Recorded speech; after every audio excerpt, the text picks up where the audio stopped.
बिस्मिल्लाहिर्रहमानिर्रहीम, अस्सलाम वालेकुम, गुड मॉर्निंग मुल्तान। कैसे हैं आप लोग? उम्मीद करती हूँ बिल्कुल ठीक ठाक होंगे और दुआ करते हैं आज का दिन आपका बहुत ही अच्छा गुजरे, हंसते हुए मुस्कुराते हुए खैर आफियत के साथ गुजरे। नाज़रीन, आप देख रहे हैं रोही एट 10 और मैं हूँ आपकी होस्ट आसमा नौरीन। एक नई सुबह में आपको खुश आमदीद कहते हैं। जनाब, कैसा जा रहा है आपका दिन? वीकेंड स्टार्ट हो गया और वीकेंड के दिन जो है हमेशा सबकी कोशिश भी होती है कि वीकेंड घर में गुजारा जाए, फैमिली के साथ टाइम स्पेंड किया जाए और इसके साथ साथ हमेशा एक बात करती हूँ कि अपना बहुत ज़्यादा ख्याल रखा करें। मैं कल एक बात पढ़ रही थी बानो कुदसिया की, मुझे बड़ी अच्छी लगी कि ज़िंदगी में जो है ना बड़े कम लोग होते हैं जो आपके साथ जो है मुखलिस होते हैं, जो आपके साथ मुखलिस हों। ऐसे लोगों की हमेशा कदर करनी चाहिए।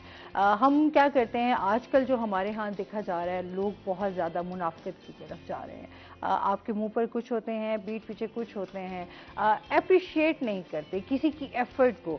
ये सबसे बड़ी हम लोगों की ये भी रीज़न है हम क्यों नहीं कामयाब होते कि हम लोग एक दूसरे को अप्रिशिएट नहीं करते। जहाँ भी हम काम कर रहे हों या घर में भी, इवन अपने आपके बहन भाई हैं, आपके दोस्त हैं, आपके रिलेटिव्स हैं, कुछ ना कुछ हमारे अंदर ये चीज़ें चलती रहती हैं कि हम एक दूसरे के लिए जो है कुछ अच्छा और कुछ पॉजिटिव नहीं सोचते, किसी की तारीफ नहीं करना पसंद करते।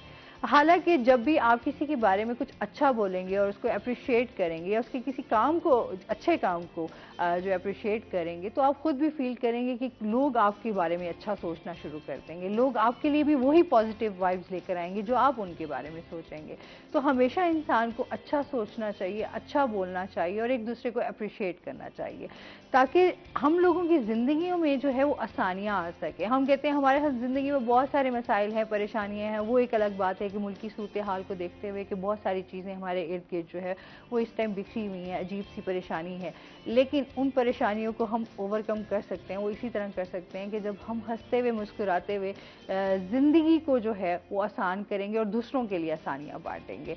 और सबसे पहले जो आजकल जिस तरह हालात है, मैं ये आप सब लोगों से एक रिक्वेस्ट भी करूँगी कि बहुत सारे ऐसे लोग हैं जो मैं कहती हूँ सफ़ेद पोश हैं, जो किसी से मांगना पसंद नहीं करते। ऐसे लोगों की हेल्प ज़रूर करें। अगर आपके हिस्से में आप कुछ कर सकते हैं, ज़्यादा भी नहीं कर सकते लेकिन जितना भी कर सकते हैं उतना ज़रूर अपना हिस्सा शामिल करें, ताकि उन लोगों की ज़िंदगी भी जो है वो थोड़ी सी आसान हो सके, क्योंकि वो लोग बहुत ज़्यादा इन चीज़ों से, हमसे ज़्यादा वो लोग फेस कर रहे होते हैं। तो लिहाजा कहते हैं अपने से नीचे वाले को जब आप देखेंगे तो आप अल्लाह ताला का शुक्र भी अदा करेंगे और आप कुछ ना कुछ इस तरह का पॉजिटिव रोल प्ले कर सकते हैं जो उनके लिए बहुत ज़्यादा अच्छा साबित हो सकता है। इसी मैसेज के साथ अपने प्रोग्राम का सिलसिला आगे बढ़ाते हैं। आज हमारे साथ गेस्ट मौजूद हैं, वो है जी हमारे रोही के रिपोर्टर वसीम शहजाद। अस्सलाम वालेकुम। वालेकुम सलाम। कैसे हैं आप वसीम? अल्हम्दुलिल्लाह, मालिक का बेहद करम। और जिस तरह से ये अब सर्दियों का रुझान थोड़ा कम हो रहा है, हाँ तो यार, अब उसके बाद जो ये है बड़े आज ना, आज 2 दिन हो गए मुझे बड़ा फील हो रहा है कि यार मौसम सर्दियों का जितना हमें इंतजार रहता है, गर्मियां तो ऐसे लगता है हम हम तो पूरे यूँ साल समझे। के ना 10 से 11 महीने जो है वो गर्मी के काटते साउथ हैं। साउथ में तो डेफिनेटली हाँ ऐसे हमारे ही है पास ना। एक इतना खास टेन्योर ऐसा होता है जो हम गर्मियों में गुजार रहे होते हैं, हाँ लेकिन सर्दियां जो है वो हमें बहुत कम नसीब होती हैं। और वो जब नसीब होती हैं तो बेशक हम उनसे काफ़ी हद तक जो है वो मुतासिर भी हो रहे होते हैं कि ये इफ़ेक्ट कर रही होती है हमारे ऊपर, क्योंकि हम आदी होते हैं गर्मी के, तो हमें सर्दी जो है इसलिए भी बहुत ज़्यादा लग रही होती है, लेकिन फिर भी हम उसको एंजॉय करते हैं। लेकिन इस दफ़ा वो शायद इस तरह इतना ज़्यादा हमारा और सर्दियों का साथ रहा नहीं। हम तो सिर्फ जनवरी में थोड़ा सा हाँ, खुश हो जाते हैं कि अच्छा मुल्तान में सर्दी है, अच्छी खासी ठंड है। बिल्कुल। और इस बार और तो फोर्ट मंड्रो में भी बर्फबारी हुई, वरना तो आप तो गए हुए थे जनाब, हमने आपको देखा। अच्छा, ऐसी ऐसी पिक्चर्स लगाएंगे फिर हमें हमारा हमें हमें आप तो आप लेकर नहीं गए साथ। नहीं नहीं, मैंने बिल्कुल प्लान का हिस्सा था, लेकिन ये सडन चीज़ें हुई। और हाँ। वो क्योंकि इतने अरसा वहाँ पे रुकती नहीं है, बर्फ़ जब होती है तो वो 4 5 6 घंटे के लिए सिर्फ रुकती है। उसके बाद जब जैसे ही वहाँ पे धूप पड़ती है तो वो पिघल जाती है, क्योंकि वहाँ का एटमॉस्फेयर जो है वो इस तरह का। तो हमें सिर्फ 4 5 घंटों में ही तैयारी करनी थी और फिर उसके अंदर सडन निकलना पड़ा यहाँ से। लेकिन नेक्स्ट टाइम अगले साल हम आपको ज़रूर अच्छा, लेके इसके लिए अगले साल का हमें वेट करना पड़ेगा। बल्कि हाँ। इससे एक और हल है कि हम इस जो इलाके हैं ये नॉर्दर्न साइड, यहाँ पर चले जाते हैं, तो इस वक्त यहाँ हाँ, पे हमें ये एक तो हमें अच्छी फिर पूरा तफरीह अपना मिल यू जाएगी। प्लान करना पड़ेगा कि पूरी टीम हमारी जो है वहां जाकर मॉर्निंग शो करे। बिल्कुल, वाह वाह, वाह, क्या बात इट्स है। Look like a good. अच्छा जी, और आज जो मैंने ये बड़ा प्यारा सा ड्रेस पहना हुआ है, ये है जी रीत रंग अलबाइस का, और बहुत ही खूबसूरत ड्रेस है। जिस तरह अभी आजकल जो है शादियों का भी पता है आपको सीज़न है, और इसके साथ साथ जो है आगे हम लोग देख रहे हैं कि मौसम भी चेंज हो रहा है, तो उसके हिसाब से बड़ी अच्छी उनके पास कलेक्शन आई हुई है रीत रंग अलबाइस की। तो आप जो है उनकी बुटीक भी है, उन पर विजिट कर सकते हैं और अपने लिए अच्छे अच्छे ड्रेसेस भी सिलेक्ट कर सकते हैं। अच्छा जी, और इसके साथ साथ बात कर रहे थे जिस तरह मौसम चेंज होने की, उस तरह हम थोड़ी मुल्की सूरत हाल पे भी बात कर रहे थे। वसीम, इस टाइम बहुत ज़्यादा एक अफरा तफरी का समा है, और इलेक्शंस की तरह हम बात करें तो वो बहुत कुछ लोग कह रहे हैं कि जो है जो पंजाब के भी इलेक्शन होने वाले हैं वो भी शायद अब मुलतवी हो जाएंगे। क्या कहना चाहेंगे इस बारे में? अच्छा, अगर ओवरऑल सिनेरियो अगर हम देखें पंजाब की, तो पंजाब की इस वक्त सियासी सूरत हाल जो है वो बहुत ज़्यादा, उसका टेम्परेचर जो है वो हाई नज़र आ रहा है, क्योंकि मरीम नवाज़ साहिबा के जो जलसे हैं और जो कन्वेंशन हैं वो इस वक्त होना स्टार्ट हो चुके हैं। इसके अलावा अगर हम दूसरी साइड पे बात करते चलें तो तैयार जो हैं वो तमाम ही हैं इलेक्शन के लिए, लेकिन मुझे लगता है कि जहाँ तक डिले हो रहा है या कुछ उसके अंदर जो है वो कबाहतों का सामना करना पड़ रहा है, वो हमारी मर्दमशुमारी है। सेंसस जो है उसको थोड़ा सा वक्त चाहिए। अभी भी मुल्तान के जो कमिश्नर हैं वो इसके बने हुए हैं, ऑल इन ऑल वो इसको तमाम को जो है वो प्रेजेंट भी कर रहे हैं और देख भी रहे हैं। कम से कम हमें 4 से 5 माह दरकार होंगे इस तमाम सेंसस को कंप्लीट करने के लिए। और अगर मैं सेंसस की बात करता चलूँ तो पाकिस्तान की ये 7वीं मर्दमशुमारी है, और 7वीं मर्दमशुमारी में से ये पहली मर्दमशुमारी है जिसको हम पेपरलेस मर्दमशुमारी कर रहे हैं। आप कहीं भी बैठे हैं, आप बायोमेट्रिक अपना जो डाटा है वो इंक्लूड कर सकते हैं और उसके बाद वो काउंट हो जाएगा। और बड़ा अच्छा सा इन्होंने मैकेनिज़्म बनाया है कि इस बार फेक डाटा का कोई गुंजाइश ही नहीं। हम अभी तक अपने पाकिस्तान की आबादी के हवाले से ही शशोपंज का शिकार हैं कि पहले 18 है, 20 है, 22 है, 25 है, 26 है, कितना करोड़ है, जिसका जो दिल करता है वो फिक्र दे देते हैं।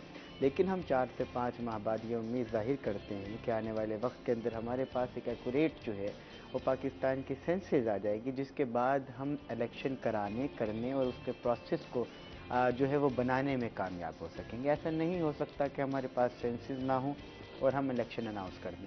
तो ये तो डेफिनेटली तय हो गया कि 4 से 5 माह तक इलेक्शन नहीं हो रहे, क्योंकि सेंसस कंप्लीट नहीं हो रही। और इस बार फर्स्ट टाइम जो है वो पाकिस्तान की हिस्ट्री में जियो टैगिंग का जो अमल है वो शुरू किया गया है। जियो टैगिंग एक ऐसा अमल है जिसके तहत कोई भी शख्स जो आपका डाटा कलेक्ट कर रहा है वो किस इलाके में मौजूद है। पहले होता इस तरह से था, जिस तरह पोलियो की टीमें निकलती हैं इसी तरीके से वो टीमें निकलती थी और वो टीमें जाके किसी इलाके में, जैसे कामचोर होते हैं ना लोग, वो किसी भी इलाके में जाके बैठ जाती थी और अपना फर्जी डाटा जो है वो डाल देती थी। अब जीपीएस सिस्टम के तहत तमाम मॉनिटरिंग जहां शहरियों की हो रही है, वहीं पर उस स्टाफ की भी हो रही होगी कि इस स्टाफ ने किस किस इलाके के अंदर जो है वो कहां कहां से डाटा कलेक्ट किया है। जिस जिस इलाके में वो घूम रहे होंगे वहां पे वो अपनी लोकेशन को ऑन करेंगे और उनकी लोकेशन के जरिए जियो टैगिंग फर्स्ट टाइम इस तरह हो रही होगी कि जो मॉनिटर्स हो रहे होंगे उनकी मॉनिटरिंग जो है वो की जा रही है। तो हम कह सकते हैं कि 4 से 5 माह बाद हमारे पास जो सेंसस का डाटा आने वाला है वो एक अथेंटिक डाटा होगा, जिसकी वजह से हम पाकिस्तान के आगे आने वाले मुस्तकबिल को भी डिसाइड कर सकेंगे। और पाकिस्तान का शुमार एक ऐसे कंट्रीज़ के अंदर है जहाँ पर यूथ जो है वो बहुत ज़्यादा है, 78% आई फील। तो ये भी हमारे पास अब क्लियर हो जाएगा कि हमारे पास अब यूथ जो है वो मौजूदा सूरत हाल के अंदर कितनी है और हम इस यूथ को किस साइड पे जो है वो इस्तेमाल कर सकते हैं। ये खुदा की नेमतों में से एक नेमत है कि हमारे पास जो यूथ की तादाद है वो बहुत ज़्यादा है और यूथ जो है वो किसी भी अच्छा, मुल्क की अभी हम तरक्की में अपना बिल्कुल किरदार अब अदा यूथ की करते बात हैं। कर रहे हैं ना, यकीन करें मैं कल देख रही थी कि यहाँ से हमारे, जिस तरह हमने कल बात की कि हम लोगों के यहाँ से लोग मूव कर रहे हैं, जिस तरह पाकिस्तान के हालात हैं। अच्छा, बजाय कि हमें यहाँ पर हमारा जो टैलेंट है वो बाहर शिफ्ट हो रहा है, तो हमारे लिए तो ये इस टाइम जो है बहुत ज़्यादा एक अलार्मिंग सिचुएशन है ना, कि यहाँ के लोग जिस तरह इंडस्ट्रीज जो है, फिर यहाँ पर कौन सा हमारे पास जो है असमा लोग देखें, मौजूद जब आप होंगे जो इन चीज़ों को लेकर हाँ, आगे चलेंगे बढ़ने में हमारे साथ। जिस तरह मुल्क के हवाले से अगर हम बात करें कि कामयाबी कैसे हो सकती है, तरक्की कैसे हो सकती है, तो जाहिर सी बात एक टैलेंटेड लोगों के साथ ही मैं वही मुमकिन है बता ना। रहा हूँ ना कि जब आप जिसका जितना लगा है उसको उतना नहीं देंगे या उससे हाफ भी नहीं हाँ। देंगे तो लोग डिस्टर्ब हो जाएंगे, मेंटली भी फिजिकली भी। अब आप देखती हैं कि यहाँ पे अब कल एक बड़ी अहम बात हो रही थी, तो उसमें मैं बात कर रहा था कि 15,000 या 12,000 रुपये के अंदर हमें मुलाजिम चाहिए। तो वहाँ पर ये बात जो है वो मलहूज़ खातिर रखी गई कि आपको इस रकम के अंदर कोई अनपढ़ तो नहीं मिलेगा, पढ़ा लिखा मिल जाएगा आपको।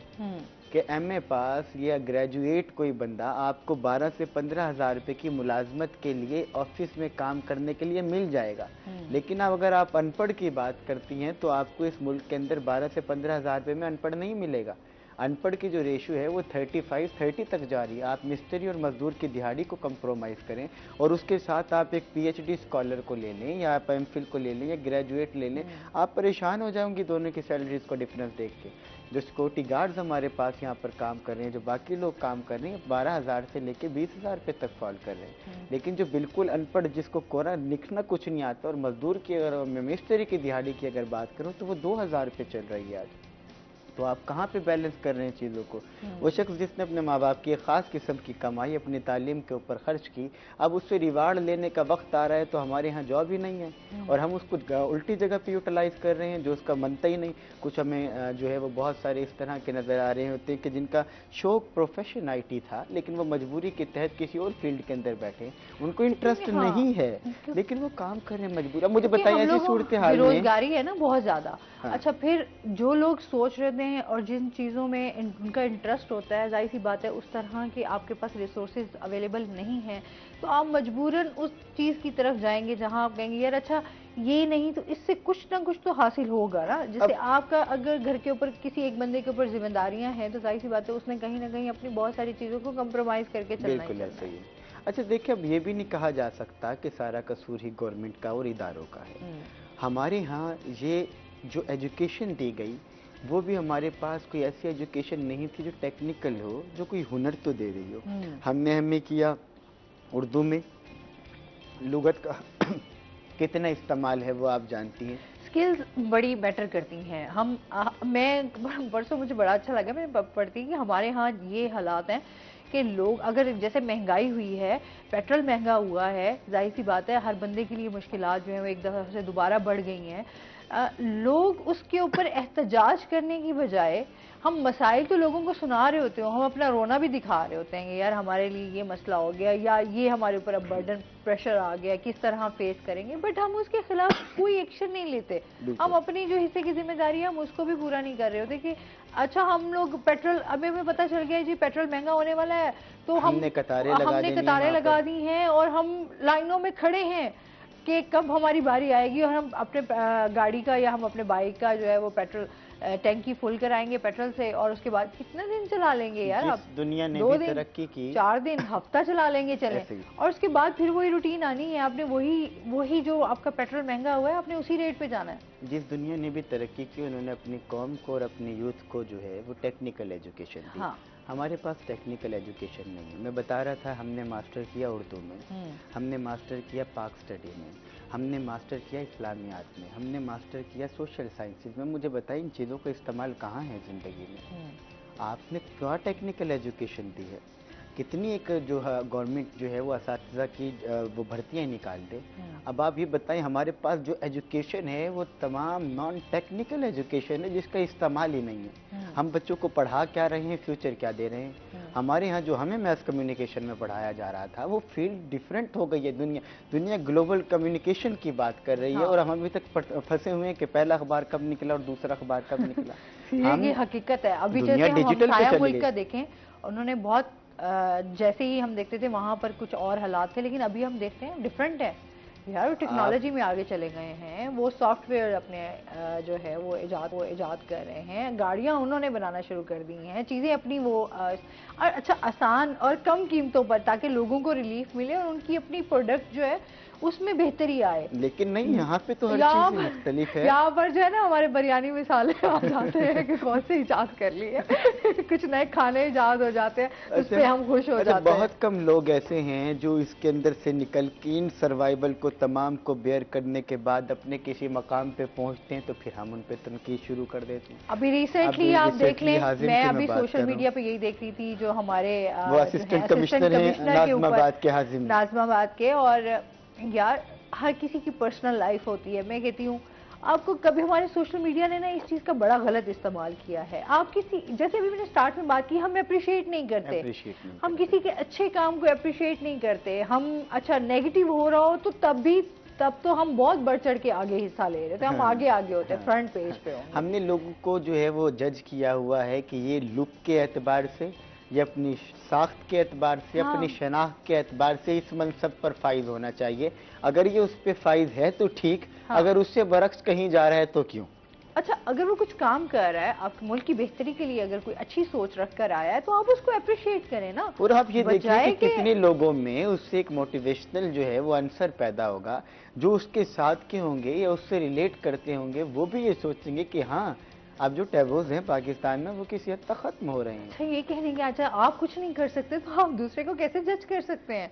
और हो सकता है कि कमिंग डेज के अंदर आप देखें कि उनका वर्क जो है वो बाकियों से अच्छा हो और आप मजबूर हो जाएं कहने के लिए। और ये तमाम वही लोग हैं, जब उनसे मिलने के लिए जाएंगे तो उनके साथ पिक्चर भी बनवाएंगे और फिर अप्रिशिएट हाँ। भी करेंगे और फिर अच्छा, ये अब हमारे मुनाफिकत ये बहुत हाँ ज्यादा आ वही गई ना, है। ये भाई हम लोगों ने कई फेसेस ओढ़े हुए हैं लगा के ना, हम लोग फिर रहे हैं। हम लोगों ने किसी के सामने जब हम जाते हैं तो फिर हमारा जो एक बॉडी लैंग्वेज है हमारी टोटली डिफरेंट हो जाती है। या तो हम ये कहें ना कि अगर हम तमाम चीज़ों को अपने ही पैरहन में ढाल कर देखना चाह रहे हैं तो हमें उसके ऊपर जो है वो कायम दायम रहना चाहिए। हाँ। ये क्या कि हमने किसी को अपने सामने देखा तो हमने अपनी आदात, हरकत और सकनात को बदल दिया। फिर हम खुश भी हो रहे थे, यार हमारी सेल्फी भी बन गई है, हमारी फोटो भी बन गई है, अब हम इसको ना अपडेट कर देंगे। अच्छा, फिर क्या होता है आजकल जो हम देख रहे हैं, मोस्टली लोगों का ये होता है फॉलोअर्स बढ़ जाएं आपके लाइक्स बढ़ जाएं, आपकी चीजें उस तरीके से कि लोग आप ट्रोल होने शुरू हो जाएं, तो बस ये आपके लिए इनफ है। आप कहते हैं बस ये चीज मेरी अब पूरी होगी। बिल्कुल, जिंदगी जो है वो कहीं इससे आगे का नाम है। और अगर हम देखें कि लोग जो यहाँ से बाहर निकले और उन्होंने दोबारा वापस आने का ख्वाब भी नहीं देखा, पाकिस्तान का मरना सब पाकिस्तान में चाहते हैं कि हम मरेंगे पाकिस्तान में, लेकिन उसके बाद आने का कभी ख्वाब नहीं देखा। उसकी बुनियादी वजह यही है कि आपने जो तालीम बच्चों को दी, आपने जितने रिसोर्सेज यहाँ पे यूटिलाइज कराए, आपने उनका नैमुल बदल जो है वो बच्चों को नहीं दिया। जो यहाँ से पढ़ लिख कर लोग गए, जब वो बाहर गए तो उन्होंने देखा कि यार इतनी रिस्पेक्ट और इतना सब कुछ और इतना मालो दौलत अगर मिल जाता है तो हम क्यों ख़राब हो रहे थे वहाँ पे। तो फिर पूरी की पूरी फैमिलीज़ मैंने शिफ्ट होना देखी और लोगों को कहना कि यहाँ क्या रखा है, अगर यही छोड़ना है तो फिर मुल्क छोड़ के आप बाहर चले जाएं। तो वो असासे, वो तमाम इल्म और वो तमाम तजर्बाकार स्टाफ जो हमारी नई नस्ल को फ़ायदा दे सकता था, वो तमाम हमने उठा के दूसरे कंट्री में शिफ्ट कर दिया। अब हम एक थक्कड़ स्टाफ से कितना एक काम ले लेंगे। हमारे जितने हाई लेवल प्रोफेसर्स हैं, हमारे हाई लेवल डॉक्टर्स हैं, इंजीनियर्स हैं, वो तमाम मुल्क से बाहर हैं। तो उनकी तमाम हुनर से फ़ायदा किसने हासिल किया? अच्छे हमारे सर्जन हैं जिसके लिए हम देखते हैं यहाँ पर समटाइम अवेलेबल ही नहीं होते। यहाँ पर मैंने मोस्टली देखा है नहीं अवेलेबल होते हैं। यहाँ पर सर्जन बहुत कम है, आपके डॉक्टर्स बहुत सारे हैं। तो आप किस तरह से कह सकते हैं? सर्जन, आपकी कुछ ऐसी बीमारियां हैं जो जिनके लिए एक मखसूस सर्जन की, डॉक्टर की आपको तलाश होती है, बट वो यहाँ पर अवेलेबल नहीं होता। ये एक अलमिया है इस टाइम के। आपको अगर वो मिलेंगे तो आपको बाहर आपको इलाज मुआवजा के लिए आपको बाहर जाना पड़ेगा। जो बेनिफिट आपने हासिल करना था वो तमाम बेनिफिट तो किसी दूसरे कंट्री ने हासिल कर लिया। तो आप किस तरह इमेजिन कर सकते हैं कि आप ग्रेजुअली भी बिल्डअप होंगे। और हम यहाँ से देख रहे होते हैं कि हमारे पाकिस्तानी जो सर्जन हैं, जो हमारे डॉक्टर्स हैं, वो वहाँ पर बहुत अच्छे उस पर काम कर रहे होते हैं और आप लोग उनको अप्रिशिएट भी कर रहे होते हैं। बाहर के मुल्क आप वो चीज़ जो कह रहे होते हैं हमें पाकिस्तान से मिलनी चाहिए थी, वो सारी सहूलियत। और फिर हम तमाम लोग ये डिज़ायर भी रखते हैं कि अगर हमें कांटा भी चुभे तो हम इलाज उन्हीं डॉक्टर से कराएं बाहर जाके। हाँ। तो बेहतर नहीं था कि उनको पहले यहीं रहने देते भाई, उनको वो असल चीज़ जो है। हमारे यहाँ शो में खुद एक डॉक्टर आते थे, वो खुद भी बड़े एकदम जो है पाकिस्तान में, पहले वो बाहर से यहाँ पाकिस्तान सिर्फ आए, आपने क्या अच्छा चले पाकिस्तान में काम करते, लेकिन उसके बाद उन्होंने एक डिसीजन लिया कि मुझे यहाँ नहीं रहना चाहिए, यहाँ वो चीज़ नहीं है, मेरा फ्यूचर उस तरीके से सिक्योर नहीं है। तो वो वापस उन्होंने जाने का फैसला कर लिया कि मुझे वापस बाहर अमेरिका शिफ्ट होना है। और हमारी एजुकेशन इंटरनेशनली भी कम्पीट नहीं कर पा रही। फॉर एग्जाम्पल मैंने मास्टर किया है, मैं बाहर कहीं जाके, अब जाहिर बात है मास्टर के बाद एमफिल करूँगा तो वो वहाँ पे मेरी एजुकेशन को जो है ग्रेजुएशन काउंट करके पहले मुझे वहाँ पे जो है वो बैलेंस करने की कोशिश करेंगे। हम इंटरनेशनल मार्केट से 2 साल पीछे, हमारी एमफिल वहाँ का मास्टर काउंट होगा और जो बाकी तमाम स्टेप्स हैं वो भी इसी तरह से चलेंगे। अगर हमें एजुकेशन को compete करना है तो ये फर्स्ट टाइम जो है वो मुल्तान के अंदर इसका इनिशिएट लिया जा रहा है हायर एजुकेशन डिपार्टमेंट की जानिब से कि इन्होंने जो कॉलेजेस थे उनको एसोसिएट कॉलेज में जो है उनको तरतीब दिया है, और इस वक्त जो है 16 से ज़ायद ऐसे कॉलेजेस हैं जिनके अंदर बीएस का आगाज़ जो है वो जनूबी पंजाब भर में कर दिया गया है। और जनूबी पंजाब के सिर्फ यही कॉलेजेस नहीं बल्कि प्राइवेट जो कॉलेजेस हैं उनको भी इस सेंस के अंदर जो है वो लाया जा रहा है, ताकि हम अपनी एजुकेशन को कम से कम इंटरनेशनल एजुकेशन के साथ जो है वो compete कर सकें। और जो यहाँ से हमारा बच्चा भी जाए बाहर एजुकेशन हासिल करने के लिए, उसको नए सिरे से नई चीज़ों का सामना ना करना पड़े। हाँ। हमें रोल मॉडल बनना था कि लोग यहाँ पर आते हैं एजुकेशन हासिल करने के लिए, लेकिन अगर हम बाहर जा भी रहे हैं आला तालीम के लिए, कम से कम हमारे पास जो बेसिक दी जा रही है वो तो कम से कम ऐसी हो ना कि जिसकी बेस के ऊपर जाके हम आगे मुंह तो दिखा सकें लोगों को।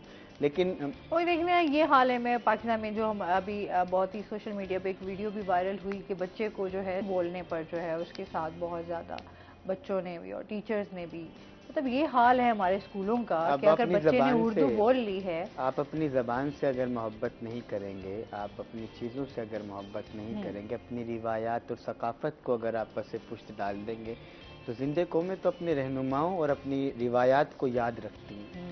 वो उनकी यादों को ताकि निसियां पर नहीं बिठाती। अच्छा पता नहीं हम अपनी जुबान को लेकर सारे इतने कंफ्यूज अब क्यों नजर आते हैं। हम समझते हैं कि सिर्फ इंग्लिश ही बोलेंगे तभी हम कामयाब हैं, अगर इंग्लिश नहीं बोलेंगे तो हम कामयाब नहीं हो सकते। हम एक तरक्की याफ्ता ममालिक में शुमार नहीं हो सकते।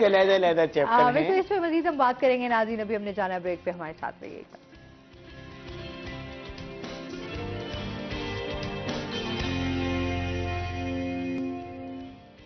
वेलकम बैक नाजरीन, रोही अटल में आपको खुश आमदीद कहते हैं और ब्रेक के बाद चलते हैं अपने सेगमेंट की तरफ, टुडेज वेदर।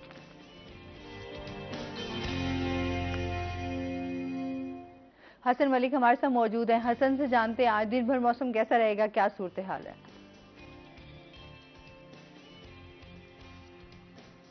जी आसमा, शहर ओलिया मुल्तान के अगर आज के मौसम की बात की जाए तो मुल्तान का दर्जा हरारत दिन ब दिन बढ़ता चला जा रहा है। आज अगर मुल्तान के ज्यादा से ज्यादा दर्जा हरारत की बात की जाए तो शहर ओलिया का आज ज्यादा से ज्यादा दर्जा हरारत 26 डिग्री सेंटीग्रेड तक जाने का इम्कान जाहिर किया जा रहा है। इसी तरह से आज अगर मुल्तान के कम से कम दर्जा हरारत की बात की जाए तो आज मुल्तान का कम से कम दर्जा हरारत 9 डिग्री सेंटीग्रेड पर रिकॉर्ड किया गया है।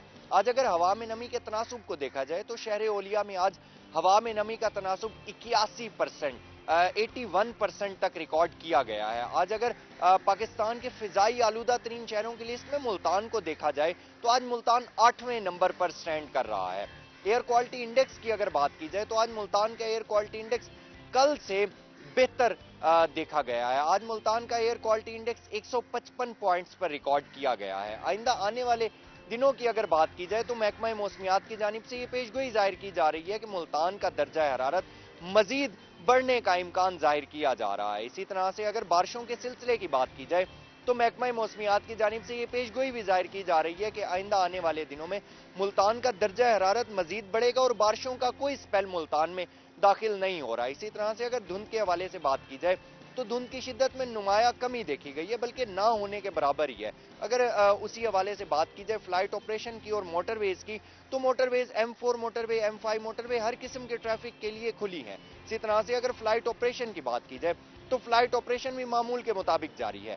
आइंदा 24 घंटों के दौरान की अगर बात की जाए तो महकमा मौसमियात की जानिब से ये पेशगोई जाहिर की जा रही है कि आइंदा 24 घंटों के दौरान मुल्तान का मौसम सर्द और खुश्क रहेगा और दर्जा हरारत मुल्तान का मजीद बढ़ने का इम्कान जाहिर किया जा रहा है। जी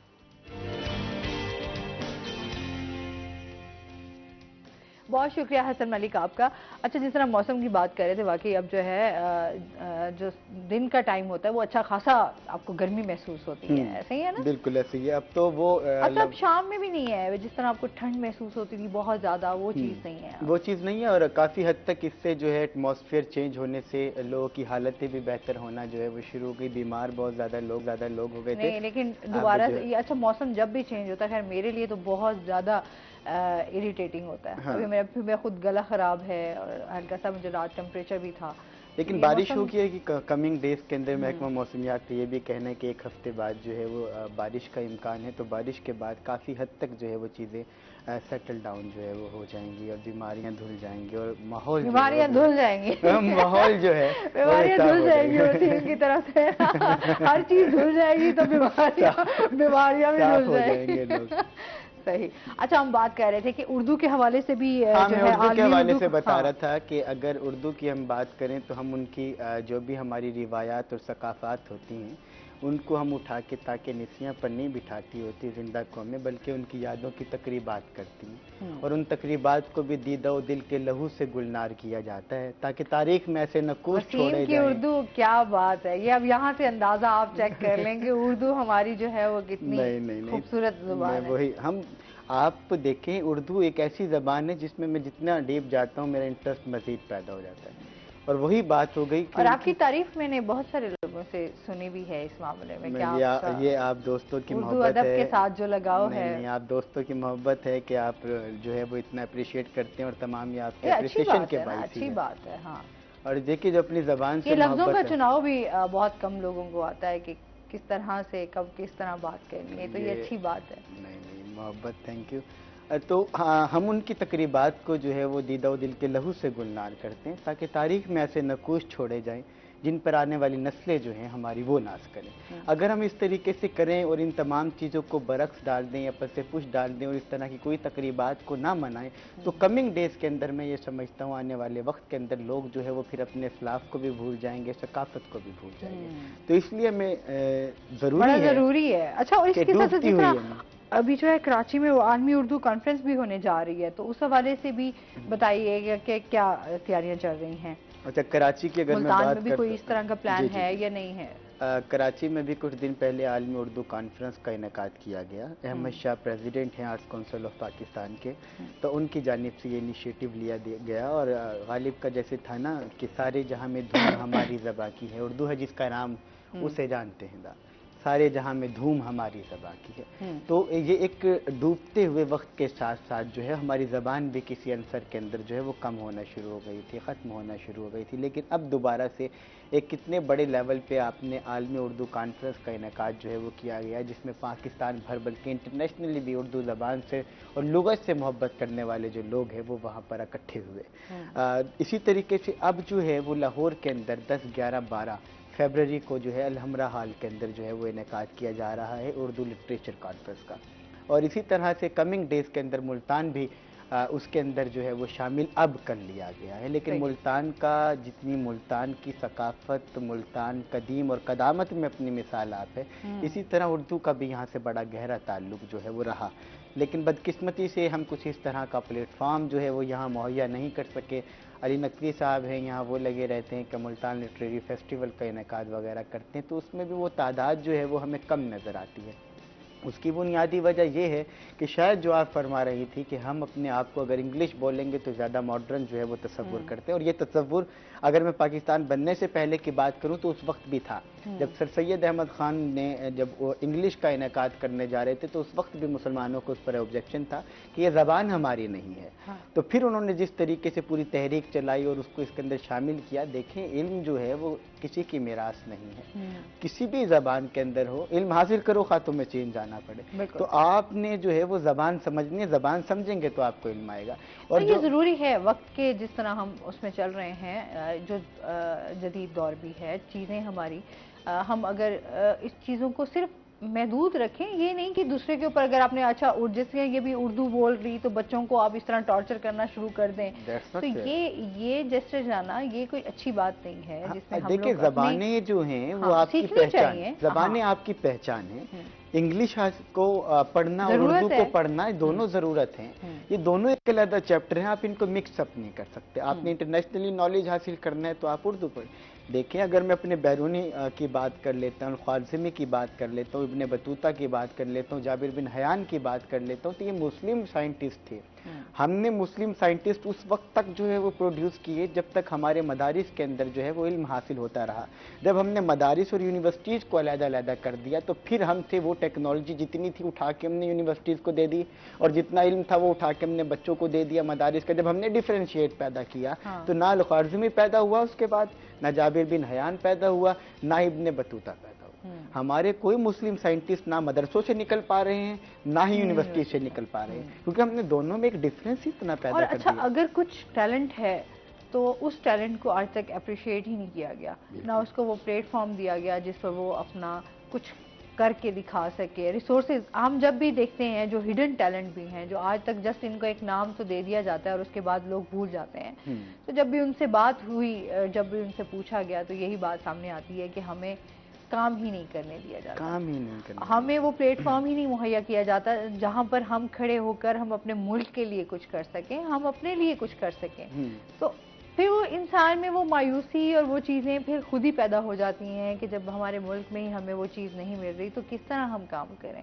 फिर लोगों ने छोड़ के जाना ही है ना। हाँ। फिर और क्या करेंगे लोग, जब आप उनको वो मयार ही फराहम नहीं करोगे तो फिर वो लोग यहाँ से निकलेंगे। ज़रूरत इस अमर की है कि हम अपने पाकिस्तान की जो इंडस्ट्री है इसको मजबूत और स्ट्रेंथन करें। जो हमारा टैलेंट बाहर जाकर दूसरी दुनिया को फायदा दे रहा है, उस टैलेंट को हम इस्तेमाल करें। हाँ, उस टैलेंट को हम उठा के इधर लेके आए ताकि बेनिफिशरीज के अंदर हम कुछ तो शामिल हों।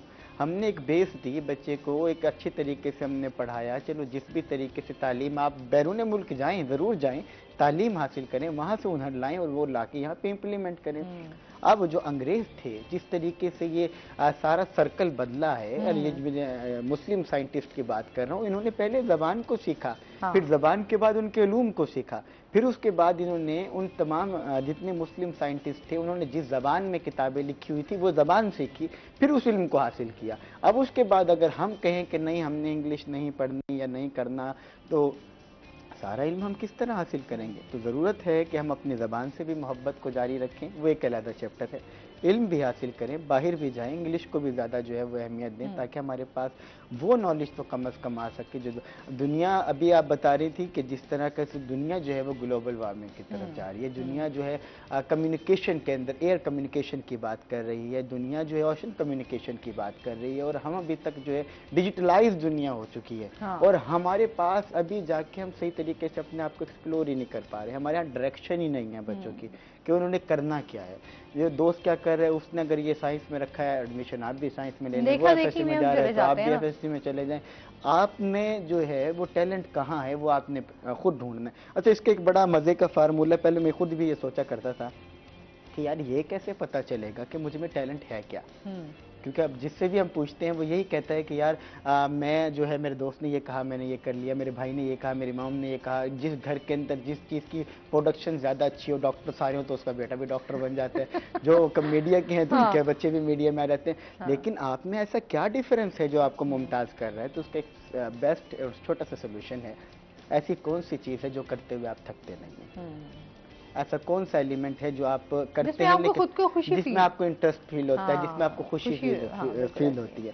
तो आपको वहां से अंदाजा हो सकता है कि यार ये फोटोग्राफी जो है ना, ये मैं करता हूँ लेकिन मैं थकता नहीं हूँ, मैं नई एंगलिंग दे सकता हूँ, मैं ये कर सकता हूँ, मैं बोलता बहुत हूँ, मैं अच्छा डिबेटर बन सकता हूँ। ठीक है, मेरा यार इंटरेस्ट इसमें, मेरा आईटी में, मैं सारा दिन भी कंप्यूटर पे बैठा रहा हूँ तो थकता नहीं। लेकिन बात यह है कि वो गेमिंग ना खेल रहा हो, कोई प्रोडक्टिव एक्टिविटी हो रही है। तो आपको यहाँ से रियलाइज हो जाएगा कि आया मुझ में क्वालिटी क्या है और मैंने करना क्या है। फिर उस चीज को उठाएं और उसकी डायरेक्शन देखें कि दुनिया में किस किस तरीके से कहाँ काम हो गया। ये मुझे समझ आई एमफिल के बाद, क्योंकि जब हम कोई टॉपिक को सिलेक्ट कर रहे होते हैं तो हम ये देख रहे होते हैं कि जो टॉपिक मैं उठा रहा हूँ इस पर दुनिया में कहाँ पे क्या क्या काम जो है वो हो चुका है, और फिर मेरी डायरेक्शन सामने आ जाती है कि यार इस तमाम चीज़ों के ऊपर तो काम हो गया, ये बचती है, इसके ऊपर मुझे काम करने की ज़रूरत है। और मैं समझता हूँ कि अगर मैं इस लाइन को लेके चलूँगा तो उसके अंदर मैं नई राहें जो है वो हम पार कर सकता हूँ। फिर जब आप एमफिल को फाइनल करते हैं तो आप लास्ट में लिखते हैं कि मुझसे काम होते हुए ये चीज़ें रह गई हैं, अगर कोई और रिसर्च करना चाहता है तो वो इन चीज़ों को शामिल कर ले। लोगों ने जिसमें कर लिया आप उनको छोड़ के बाकियों को उठाएं, उस पर काम करें, hope for the best coming days के अंदर। ये अच्छी बात है कि आप नए लोगों को भी अपने साथ लेकर चलें तो काम, तो कहते हैं ना, आप जब थोड़ा सा नए लोगों को भी अपने साथ मौका देते हैं ना तो फिर आपको पता चलता है कि आप कितना लोगों को फायदा दे सकते हैं। अच्छा जी, इसमें मजीद भी बात होगी। नाज़रीन, अभी हमने जाना ब्रेक पे, हमारे साथ रहिएगा।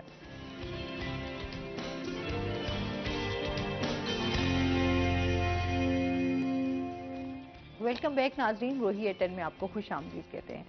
अच्छा, ये तो हो रही हैं बातें जिस तरह, और इसके साथ साथ फैज़ मेला मुल्तान जो है वो होने जा रहा है, कब होगा? थोड़ा सा इसके बारे में बताएं, कैसा होगा?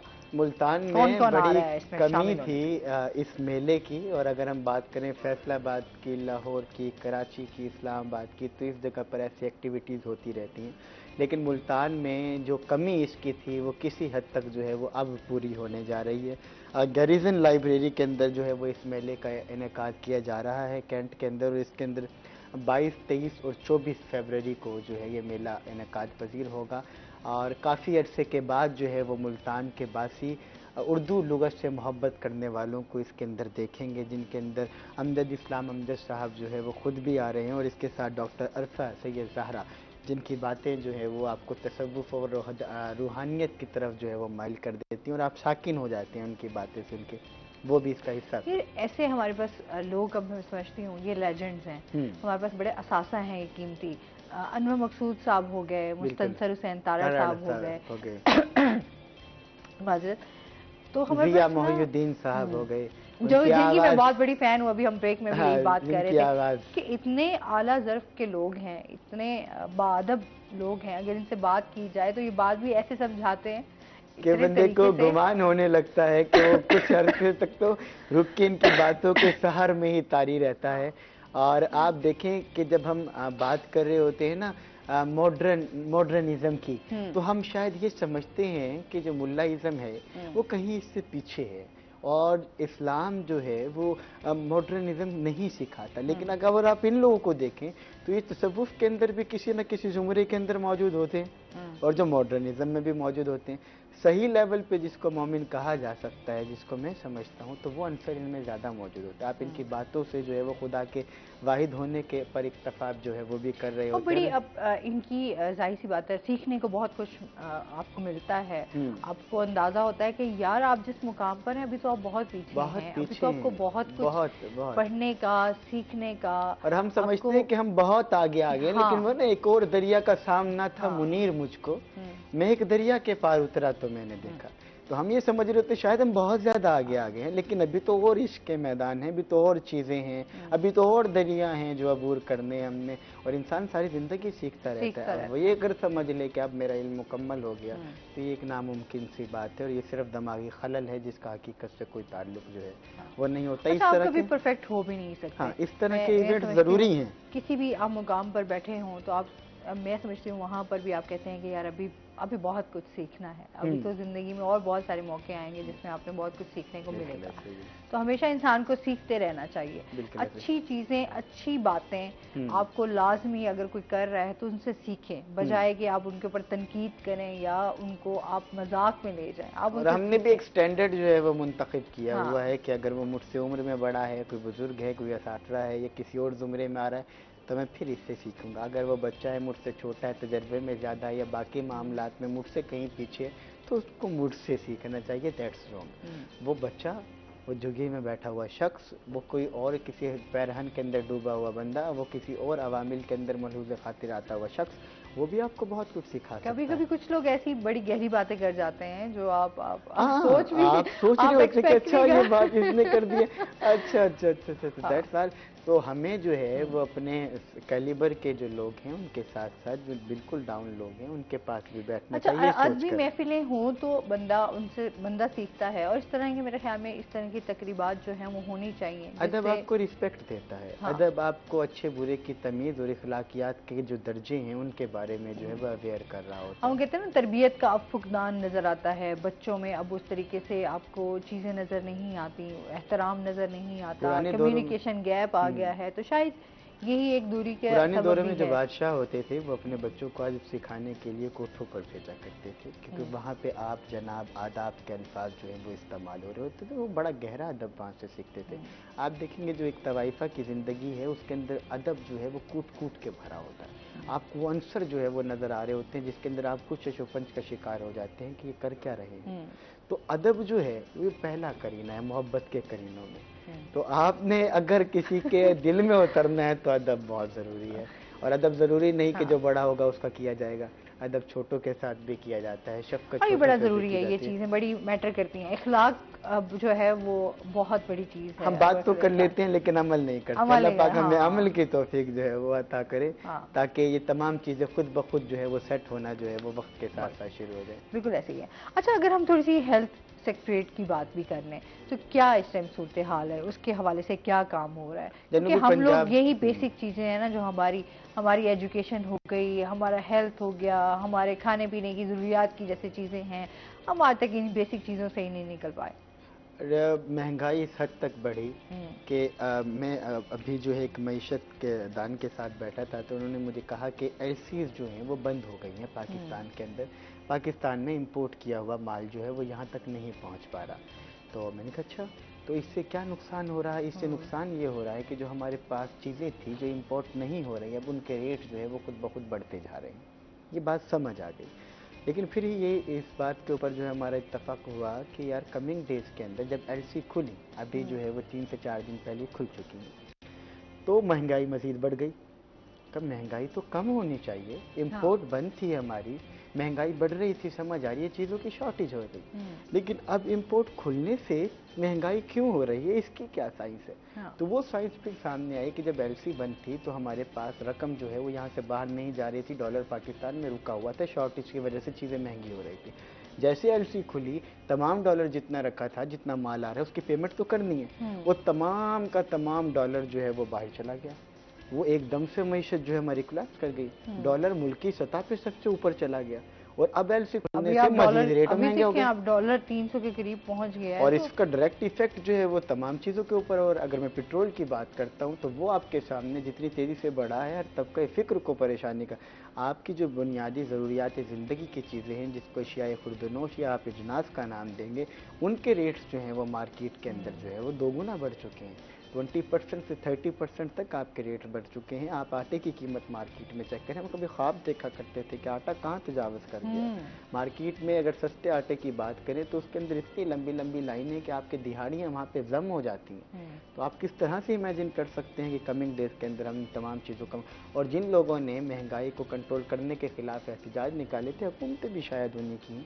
तो सोचने की ज़रूरत है, इंतज़ामिया को जो इम्प्लीमेंटेशन ऊपर से आती है ऑर्डर, उन्हीं के मुताबिक काम करना होगा। दस्तयाब करने के वसाइल की ज़रूरत है। इसी हाँ तरीके से हमारा हेल्थ, और हेल्थ की इस वक्त की अगर सूरत हाल की मैं बात करते चलूँ तो आपको किसी अस्पताल के अंदर दवाइयों की शॉर्टेज नज़र आएगी, किसी में आपको मशीनरी की शॉर्टेज नज़र आएगी, किसी के अंदर जो है वो आपको अल्ट्रासाउंड के लिए सफ़े जो हैं वो अस्पताल के अंदर नहीं है। कल मैं निश्तर गया तो वहाँ पर अल्ट्रासाउंड के लिए जो है वो मशीनें बंद थी कि उनके पास जो सिस्टम जो है वो कोलैप्स कर गए। तो कमिंग डेज़ के अंदर जो है वो कहना यही है कि इनको बेहतर कर लिया जाएगा। अब जो हमारे अस्पताल एग्जिस्ट कर रहे हैं, इनके ऊपर जो लोगों का रुझान है वो बहुत ज़्यादा बढ़ गया है। इनकी शाखों को मज़ीद बनाने की ज़रूरत थी। उसके लिए मुल्तान के अंदर 2 हॉस्पिटल जो है वो बनाए जा रहे हैं, नश्तर 2, और कार्डियोलॉजी में भी तादाद ज़्यादा है, लोग बरामदों के अंदर आपको नज़र आएंगे। नश्तर में तो खैर बहुत ही बुरा बहुत हाल रश है, होता है और बहुत ही बगैर बुरा हाँ हाल है। तो वहाँ पर नश्तर 2 और कार्डियोलॉजी की तोसी, ये तोसी मनसूबा 2019 में मुकम्मल होना था, 3 साल डिले हो गया। ब्लैक लिस्ट कर दिया गया है ठेकेदार को, जून के अंदर हम इसको मुकम्मल जो है वो कर लेंगे। और इसी तरीके से अगर मैं दूसरे हॉस्पिटल की बात करता हूँ नश्तर 2, तो ये भी जून तक जो है वो मुकम्मल हो जाएगा। तो मैं कह सकता हूँ कमिंग डेज़ के अंदर विदिन 5 to 6 मंथ हम अपनी हेल्थ जो एक्टिविटीज़ हैं उनमें बेहतरी देखें। अच्छा जी, बहुत शुक्रिया वसीम, बहुत अच्छा लगा आप हमारे शो का हिस्सा बने। और इसके साथ ही नाज़रीन, अभी हमने जाना है ब्रेक पे, हमारे साथ रहिएगा। जब हम ब्रेक से वापस आएंगे तो हमारे साथ कुछ और गेस्ट मौजूद होंगे।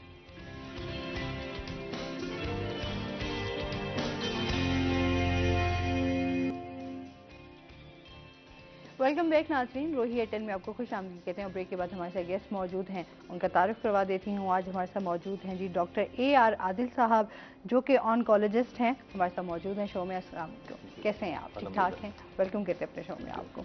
और इसके साथ ही जो हमारे गेस्ट दूसरे हैं वो हैं जी राना मुमताज़ रसूल साहब, जो कि सोशल एक्टिविस्ट हैं। अस्सलाम वालेकुम, कैसे हैं आप? ठीक ठाक हैं? वेलकम कहते हैं अपने शो में आपको। आज नाज़रीन वर्ल्ड कैंसर डे जो है वो मनाया जा रहा है, उसके हवाले से क्या एक्टिविटीज़ हो रही हैं वो इनसे बातचीत करेंगे। हमेशा एक बात कहते हैं, कैंसर एक ऐसा मर्ज़ है जिससे डरना नहीं है, जिससे लड़ना है। इसकी अवेयरनेस के हवाले से आज बात होगी। और इसके साथ साथ जो है हम मुमताज़ साहब भी हमारे साथ मौजूद हैं, तो इनकी सोशल एक्टिविटीज़ के हवाले से भी जानेंगे। इनकी बुक आई है, उस हवाले से भी बात होगी। क्या हाल चाल है सर? ठीक ठाक हैं? सबसे पहले तो इस हवाले से बात कर लेते हैं कि वर्ल्ड कैंसर डे जो है वो आज के दिन क्यों मनाया जाता है और इसकी क्या अहमियत है? वर्ल्ड कैंसर डे बेसिकली 2000 से मनाया जा रहा है, पिछले 22 साल से। हर साल 4 फरवरी को ये दिन मनाया जाता है और इस दिन को मनाने का जो बेसिक मकसद है वो आवाम के अंदर इस बेसिकली ओरिएंटेशन को देना है कि कैंसर की जल्दी तशखीस कितने मायने रखती है। तो कैंसर 75% या 75% जो कैंसर हैं वो प्रिवेंटेबल हैं, मतलब उनकी जो काजेज़ हैं, अगर हम थोड़ा सा अपना लाइफस्टाइल चेंज कर लें या कुछ फैक्टर से हम अवॉइड कर लें तो हम इन 75% कैंसर से बच सकते हैं। बाकी 20% जो कैंसर होते हैं वो जेनेटिक काजेज़ की वजह से होते हैं। तो ये जो 75% कैंसर हैं, इनमें जो साउथ पंजाब के अंदर सबसे बड़ा जो कैंसर है वो मुंह का कैंसर है और यहाँ पे उसकी जो मेन काज है वो च्यूएबल टोबैको है, सिगरेट स्मोकिंग वगैरह। तो ये this makes almost 30% cancer burden in south Punjab.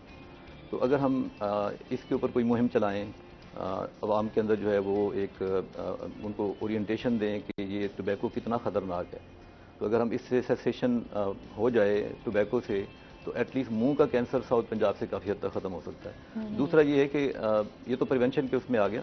दूसरा ये कि अगर खुदा न खास्ता कोई कैंसर हो जाता है तो आपको उससे डरना नहीं है, क्योंकि कैंसर के अंदर सबसे इंपॉर्टेंट चीज़ टाइम होता है। तो जितना जल्दी आप उसकी तशखीस करवाएंगे, स्टेज 1 और स्टेज 2 के अंदर कैंसर ऑलमोस्ट 100% काबिल इलाज है। स्टेज 3 और स्टेज 4 के अंदर ज़रा मुश्किलात पैदा होती हैं। तो जितना जल्दी आप डॉक्टर के पास आएंगे, तशखीस करवाएंगे, तो होपफुली ना सिर्फ ये कि वो उस वक्त काबिल इलाज होगा बल्कि इलाज भी सस्ता होगा। तो आज के दिन की अफादियत दो पहलों से है। नंबर 1 ये कि आवाम के अंदर इस शऊर को उजागर करना कि अगर किसी आपके जानने वालों में कोई किसी को कैंसर है तो आप प्लीज़ उनको ये केस प्लीड करें कि वो जल्दी किसी कंसल्टेंट के पास जाएं ताकि उनकी जल्दी तशखीस हो और फिर जल्दी तशखीस हो के उनका जल्द इलाज होगा तो अर्ली स्टेज के अंदर इंशाल्लाह ये काबिल इलाज। इस तरह दूसरी चीज़ ये है कि कौन से कैंसर ऐसे हैं जिनसे बचाव मुमकिन है, क्योंकि कैंसर आपको पता है कि काफ़ी इसका जो इलाज है काफ़ी महंगा है और हमारे मुल्क के जो रिसोर्सेज हैं अनफॉर्चुनेटली वो हम को पेश नहीं कर पा सकते जितना कैंसर का बर्डन है पाकिस्तान के अंदर। तो एक अंदाजे के मुताबिक 2020 के अंदर पूरी दुनिया में 18 मिलियन कैंसर के पेशेंट थे, जिनमें ऑलमोस्ट 90 लाख खवातीन थी और 90 लाख ही मर्द थे। तो इतना ज़्यादा कैंसर का बर्डन और सालाना पूरी दुनिया में तकरीबन $500 अरब खर्चा होता है इसके ऊपर। तो अब हमारे मुल्क का फाइनेंशियल स्टेटस अगर आप देखें तो सबसे बेहतरीन चीज़ जो हमारे सेटअप के अंदर हमें अडॉप्ट करनी चाहिए वो कैंसर प्रिवेंशन की तरफ जाना चाहिए, ना कि ट्रीटमेंट की तरफ। 75% कैंसर प्रिवेंटेबल हैं, उसमें लाइफस्टाइल आप चेंज कर लें। कुछ कैंसर ऐसे हैं जो इन्फेक्शन की वजह से होते हैं, जैसे हेपेटाइटिस है। तो साउथ पंजाब के अंदर जो दूसरा बड़ा कैंसर है वो जिगर का कैंसर है और जिगर के कैंसर की जो उसकी जो वजह है पाकिस्तान के अंदर वो काला जरकान, हेपेटाइटिस बी या सी। और हेपेटाइटिस बी या सी की वैक्सीनेशन, बी की वैक्सीनेशन है और सी की ट्रीटमेंट है। तो मैं कुछ अर्सा पहले कहीं पे बाहर गया था किसी इंटरनेशनल फोरम के अंदर, तो वहाँ पे ये आज पाकिस्तान से पहले ये मंगोलिया में और इजिप्ट के अंदर ये जिगर का कैंसर बहुत कॉमन था। तो वहाँ पे जिगर इसकी इजिप्ट की टोटल पॉपुलेशन को उन्होंने स्क्रीन आउट किया और उसमें से उन्होंने 40 लाख पेशेंट निकाले कि ये वो लोग हैं जो हेपेटाइटिस बी या सी पॉजिटिव हैं। तो जो सी पॉजिटिव थे उनको उन्होंने एंटीवायरल थेरापी दी, जो बी या सी पॉजिटिव थे उनकी ट्रीटमेंट की और जो बाकी पॉपुलेशन नेगेटिव थी उन सबको वैक्सीनेट किया। तो इस तरीके से देख successfully eradicated viral hepatitis in Egypt. तो इसकी दूसरी मिसाल मंगोलिया के अंदर है, लेकिन मंगोलिया और इजिप्ट तो इसके ऊपर काबू पा चुके हैं, लेकिन बदकिस्मती से हमारे मुल्क में एक नेशन वाइड जो स्क्रीनिंग प्रोग्राम है अभी तक शुरू नहीं हुआ। तो अगर वो शुरू होगा तो हम मुंह के कैंसर का जो है वो मीडिया अपना रोल प्ले करे, फिलैंथ्रोपिस्ट अपना रोल प्ले करें ताकि लोगों के अंदर ओरिएंटेशन है कि ये जो च्यूएबल टोबैको है ये कितना खतरनाक है। अगर इससे हम बचाव कर लेते हैं और इसके साथ साथ हेपेटाइटिस बी या सी से हम बचाव कर लेते हैं, उसमें बार्बर की लेवल के ऊपर सैलून के अंदर हम उनको जाके एजुकेट करें कि डिस्पोजेबल चीज़ें इस्तेमाल करें, नीडल, नेल कटर वगैरह, ये सारा कुछ डिस्पोजेबल होना चाहिए क्योंकि ये ट्रांसमिशन थ्रू ब्लड होता है यूजुअली इसका। तीसरा बड़ा कैंसर जो कि हमारे साउथ पंजाब के अंदर कॉमन है वो बच्चादानी का कैंसर है और बच्चादानी का कैंसर 90% जो कैंसर है सर्विकल कैंसर वो एक वायरस से होता है जिसका नाम है HPV वायरस। और HPV वायरस की वैक्सीन 9 से 12 साल की बच्चियों को अगर वैक्सीन कर दिया जाए तो मोर देन 90% सर्विकल कैंसर से बचाव मुमकिन है, वो होगा ही नहीं। अच्छा, और ठीक है। बाकी चीज़ों में हम कंपटीशन करते हैं इंडिया के साथ। हाँ। तो मैं उस फोरम के अंदर ये डिस्कस हुआ था कि इंडिया के महाराष्ट्र उसके अंदर स्टेट के अंदर 40 डिस्ट्रिक्ट को 2021 के अंदर टोटली उन्होंने 9 से 12 साल की बच्चियों को स्कूल एज के अंदर जाके वैक्सीन कर दिया। तो वहाँ पे तो इस तरह के नेशन वाइड प्रोग्राम चल रहे हैं, और लेकिन अनफॉर्चुनेटली पाकिस्तान के अंदर कोई इस तरह का नेशन वाइड प्रोग्राम नहीं है। अच्छा, ये बड़ा ज़रूरी है, अवेयरनेस के हवाले से हम बात तो करते हैं लेकिन क्योंकि बहुत लोगों को तो इस तरह की चीज़ें पता भी नहीं होती और जो है वो कैंसर उनका फैलाव फिर आखिरी स्टेज पे चला जाता है। ये सिर्फ इसी वजह से कि अवेयरनेस ना होने की वजह से कि लोगों को इस चीज़ का पता नहीं है, और फिर ये ऐसी बीमारी है, इसका खैर नाम सुन के इंसान जो है वो खौफजदा हो और जाता इसकी है। सहूलतें हैं, मतलब इस वक्त मैं मीनार हॉस्पिटल में जो कैंसर का शोबा है मैं उसका इंचार्ज हूँ पिछले 12 साल से। तो मीनार अस्पताल की तरह पाकिस्तान में एटॉमिक एनर्जी कमीशन के 19 सेंटर हैं। ऑलमोस्ट हर बड़े शहर के अंदर हमारा कैंसर हॉस्पिटल मौजूद है। तो पाकिस्तान के अंदर चूंकि लोग एडवांस स्टेज के अंदर आते हैं, तो 75% जो कैंसर का बर्डन है वो स्टेज 3 और 4 है। हाँ। और ये सारा बर्डन एटॉमिक एनर्जी कमीशन के हॉस्पिटल केटर करते हैं। तो आपके शहर के अंदर वो सहूलत मौजूद है, बस ये है कि आप अंदर से फोबियाज निकालें। और ये जो टैबूज हमने बनाए हुए हैं कि कैंसर को लोहा लगेगा तो ये कैंसर फैल जाएगा। हाँ। तो अगर अच्छा, हम इस तरह की मिथ बहुत सारी हैं कि अच्छा कैंसर जो आप जिस तरह लोग, क्योंकि फौरन अगर किसी को इस तरह की बीमारी हो भी जाती है तो हमारे जो इर्द गिर्द के लोग होते हैं वो सिर्फ इसी बात पे चले जाते हैं कि नहीं आपको लोहा लग जाएगा तो ये फैल जाएगा, फिर आप बच नहीं सकेंगे। क्योंकि मेरी खुद मदर को ब्रेस्ट कैंसर हुआ था, तो जिसकी वजह से लोग जो हैं वो आपको बहुत ज्यादा प्रेशराइज करते हैं और डराते भी हैं। आपकी मदर ठीक रही? हाँ जी बिल्कुल। फिर हमने, क्योंकि फर्स्ट स्टेज पे ही था अर्ली, और हमने उस पर जो है वो डॉक्टर्स के साथ कंसल्ट किया, ऑपरेशन भी हुआ, सर्जरी भी हो गई। लेकिन ये था कि फिर उसके बाद उन्होंने माशाल्लाह 10 साल वो बिल्कुल ठीक ठाक रही, कुछ भी नहीं था। तो लेकिन ये कि लोग आपको बहुत ज्यादा, इर्द गिर्द के जो लोग हैं वो आपको बहुत ज्यादा कैंसर 10 साल ऑलमोस्ट क्योर हो गया, बिल्कुल क्योर हो गया। शुगर क्योर नहीं होती, क्योंकि मेडिसिन तो उनकी साथ साथ चलती रही। लोगों को दिमाग में ये है कि शायद कैंसर शुगर से भी ज्यादा खतरनाक है। शुगर क्योर नहीं होती। हाँ। शुगर की ट्रीटमेंट लाइफ लॉन्ग आपको लेनी है। कैंसर अगर आप अर्ली स्टेज में, स्टेज 1, 2 में आते हैं, ये बिल्कुल क्योर हो जाता है। तो मेरे पास तो बहुत से मरीज आते हैं, मैंने इनिशियली उनकी रिपोर्ट्स देखी तो मुझे लगा कि इंशाल्लाह ये स्टेज 1 में है, ये क्योर हो जाएगा। उसके बाद फिर वो गायब हो गए। तो 5-6 महीने के बाद जब दोबारा वापस आए और मैंने उनकी रिपोर्ट्स देखी, तो वो कैंसर ज़ाहिर है वो तो किसी का इंतजार नहीं करेगा ना वो डॉक्टर का इंतजार करेगा, ना पेशेंट का इंतजार करेगा। और जो लोग पट्टियां पढ़ाते हैं कि आप ये ना करवाएं, लोहा ना लगवाएं, वो सारे भाग जाएंगे और अल्टीमेटली सफर होगी या फैमिली या उसके बच्चे या बिल्कुल ऐसे ही है। क्योंकि जिसको कैंसर है वही, वो कहते हैं ना, जिसको तकलीफ होती है वही बेहतर समझ सकता है। लोग आपको जस्ट दिलासा दे देते हैं या बात करने पे तो आ जाते हैं, बट आपको जो फेस कर रहा होता है उसको बेहतर पता होता है इस वजह से। अच्छा, मजीद भी आपसे जानते हैं सर, आपके क्या हालचाल हैं? ठीक ठाक हैं? आपकी बुक आई है, थोड़ा सा हमें उसके बारे में बताएं सबसे पहले तो। वो बेसिकली कासिम अली शाह फाउंडेशन ने इसको किताब को प्रिंट किया, मुलाजमत नहीं कारोबार। वो हुआ यूं कि चूँकि मैंने 18 साल जॉब की है मुख्तलिफ इदारों के अंदर और डिपार्टमेंट्स के अंदर, तो जब मैंने उसको छोड़ा और अपना बिजनेस स्टार्ट किया, तो अल्हम्दुलिल्लाह जो मैंने 6 साल के अंदर अपने बिजनेस के अंदर ग्रो किया वो मैं जॉब के अंदर नहीं कर सका। अब जॉब में जिस तरह महंगाई भी बढ़ती जा रही है, कुछ और माशी प्रॉब्लम भी होती हैं, बाकी चीज़ें भी होती हैं, तो जो सैलरी पर्सन होता है वो आलमोस्ट तकरीबन, हो सकता है डॉक्टर साहब भी इसकी तईद करें कि 20 या 22 तारीख के करीब आके जो खर्चे हैं वो रोकने पड़ जाते हैं कि थोड़ा सा वेट किया जाता है कि सैलरी आ जाए तो वो हो जाए। तो इस हवाले से मुख्तलिफ बिजनेस आइडियाज़ है इसमें। इस तरह के हमने बिजनेस आइडियाज़ भी इसके अंदर दिए हैं कि बगैर सरमाए के भी आप काम कर सकते हैं। अगर आपके पास कम सरमाया है तो उससे भी आप क्या काम कर सकते हैं। फिर मुख्तलिफ प्रोजेक्ट्स बना के दिए गए हैं, उनके ऊपर भी काम किया जा सकता है। तो इस हवाले से मुख्तलिफ आइडियाज़ हैं कि जिनके ऊपर हो रहा है। और जब से आप ये देखें मोबाइल का दौर आया है, इंटरनेट का दौर आया है, अब पाकिस्तान के अंदर तकरीबन कोई कह लें कि 11 से 12 करोड़ लोग जो है ना वो मोबाइल यूज़ हो रहे हैं। यहाँ पे 11 करोड़ लोग हैं जो नेट को यूज़ कर रहे हैं, साथ ही डेटाबेस को यूज़ कर रहे हैं। तो इस हवाले से अब तो समझ लें कि पूरी दुनिया आपके हाथ में, जिस चीज़ को आप सर्च करते हैं वो चीज़ आपको अवेलेबल हो जाती है। तो उस हवाले से थोड़ा सा अब गवर्नमेंट्स का भी डेफिनेटली कि उनके पास भी एक प्रोसीजर है, एक तरीक़ेकार, और जॉब्स की तादाद भी महदूद है। तो सबको मुलाजमत भी नहीं दी जा सकती, सब लोग कर भी नहीं सकते। तो इस तरीके से हमें अपने कम अज़ कम माशी हवाले से भी अगर हमने तरक्की करनी है, तो हमने आगे बढ़ना है, तो हमें बिज़नेस वाली साइड पे आना पड़ेगा। और डेफिनेटली अगर बिज़नेस वाली साइड पे आते हैं, अगर मैं कोई प्रोजेक्ट शुरू करता हूँ तो उसके अंदर मुझे 8 से 10 मुलाजमीन की ज़रूरत होती है, तो वो 8 से 10 जो फैमिलीज़ हैं वो मेरे साथ अटैच हो जाती हैं।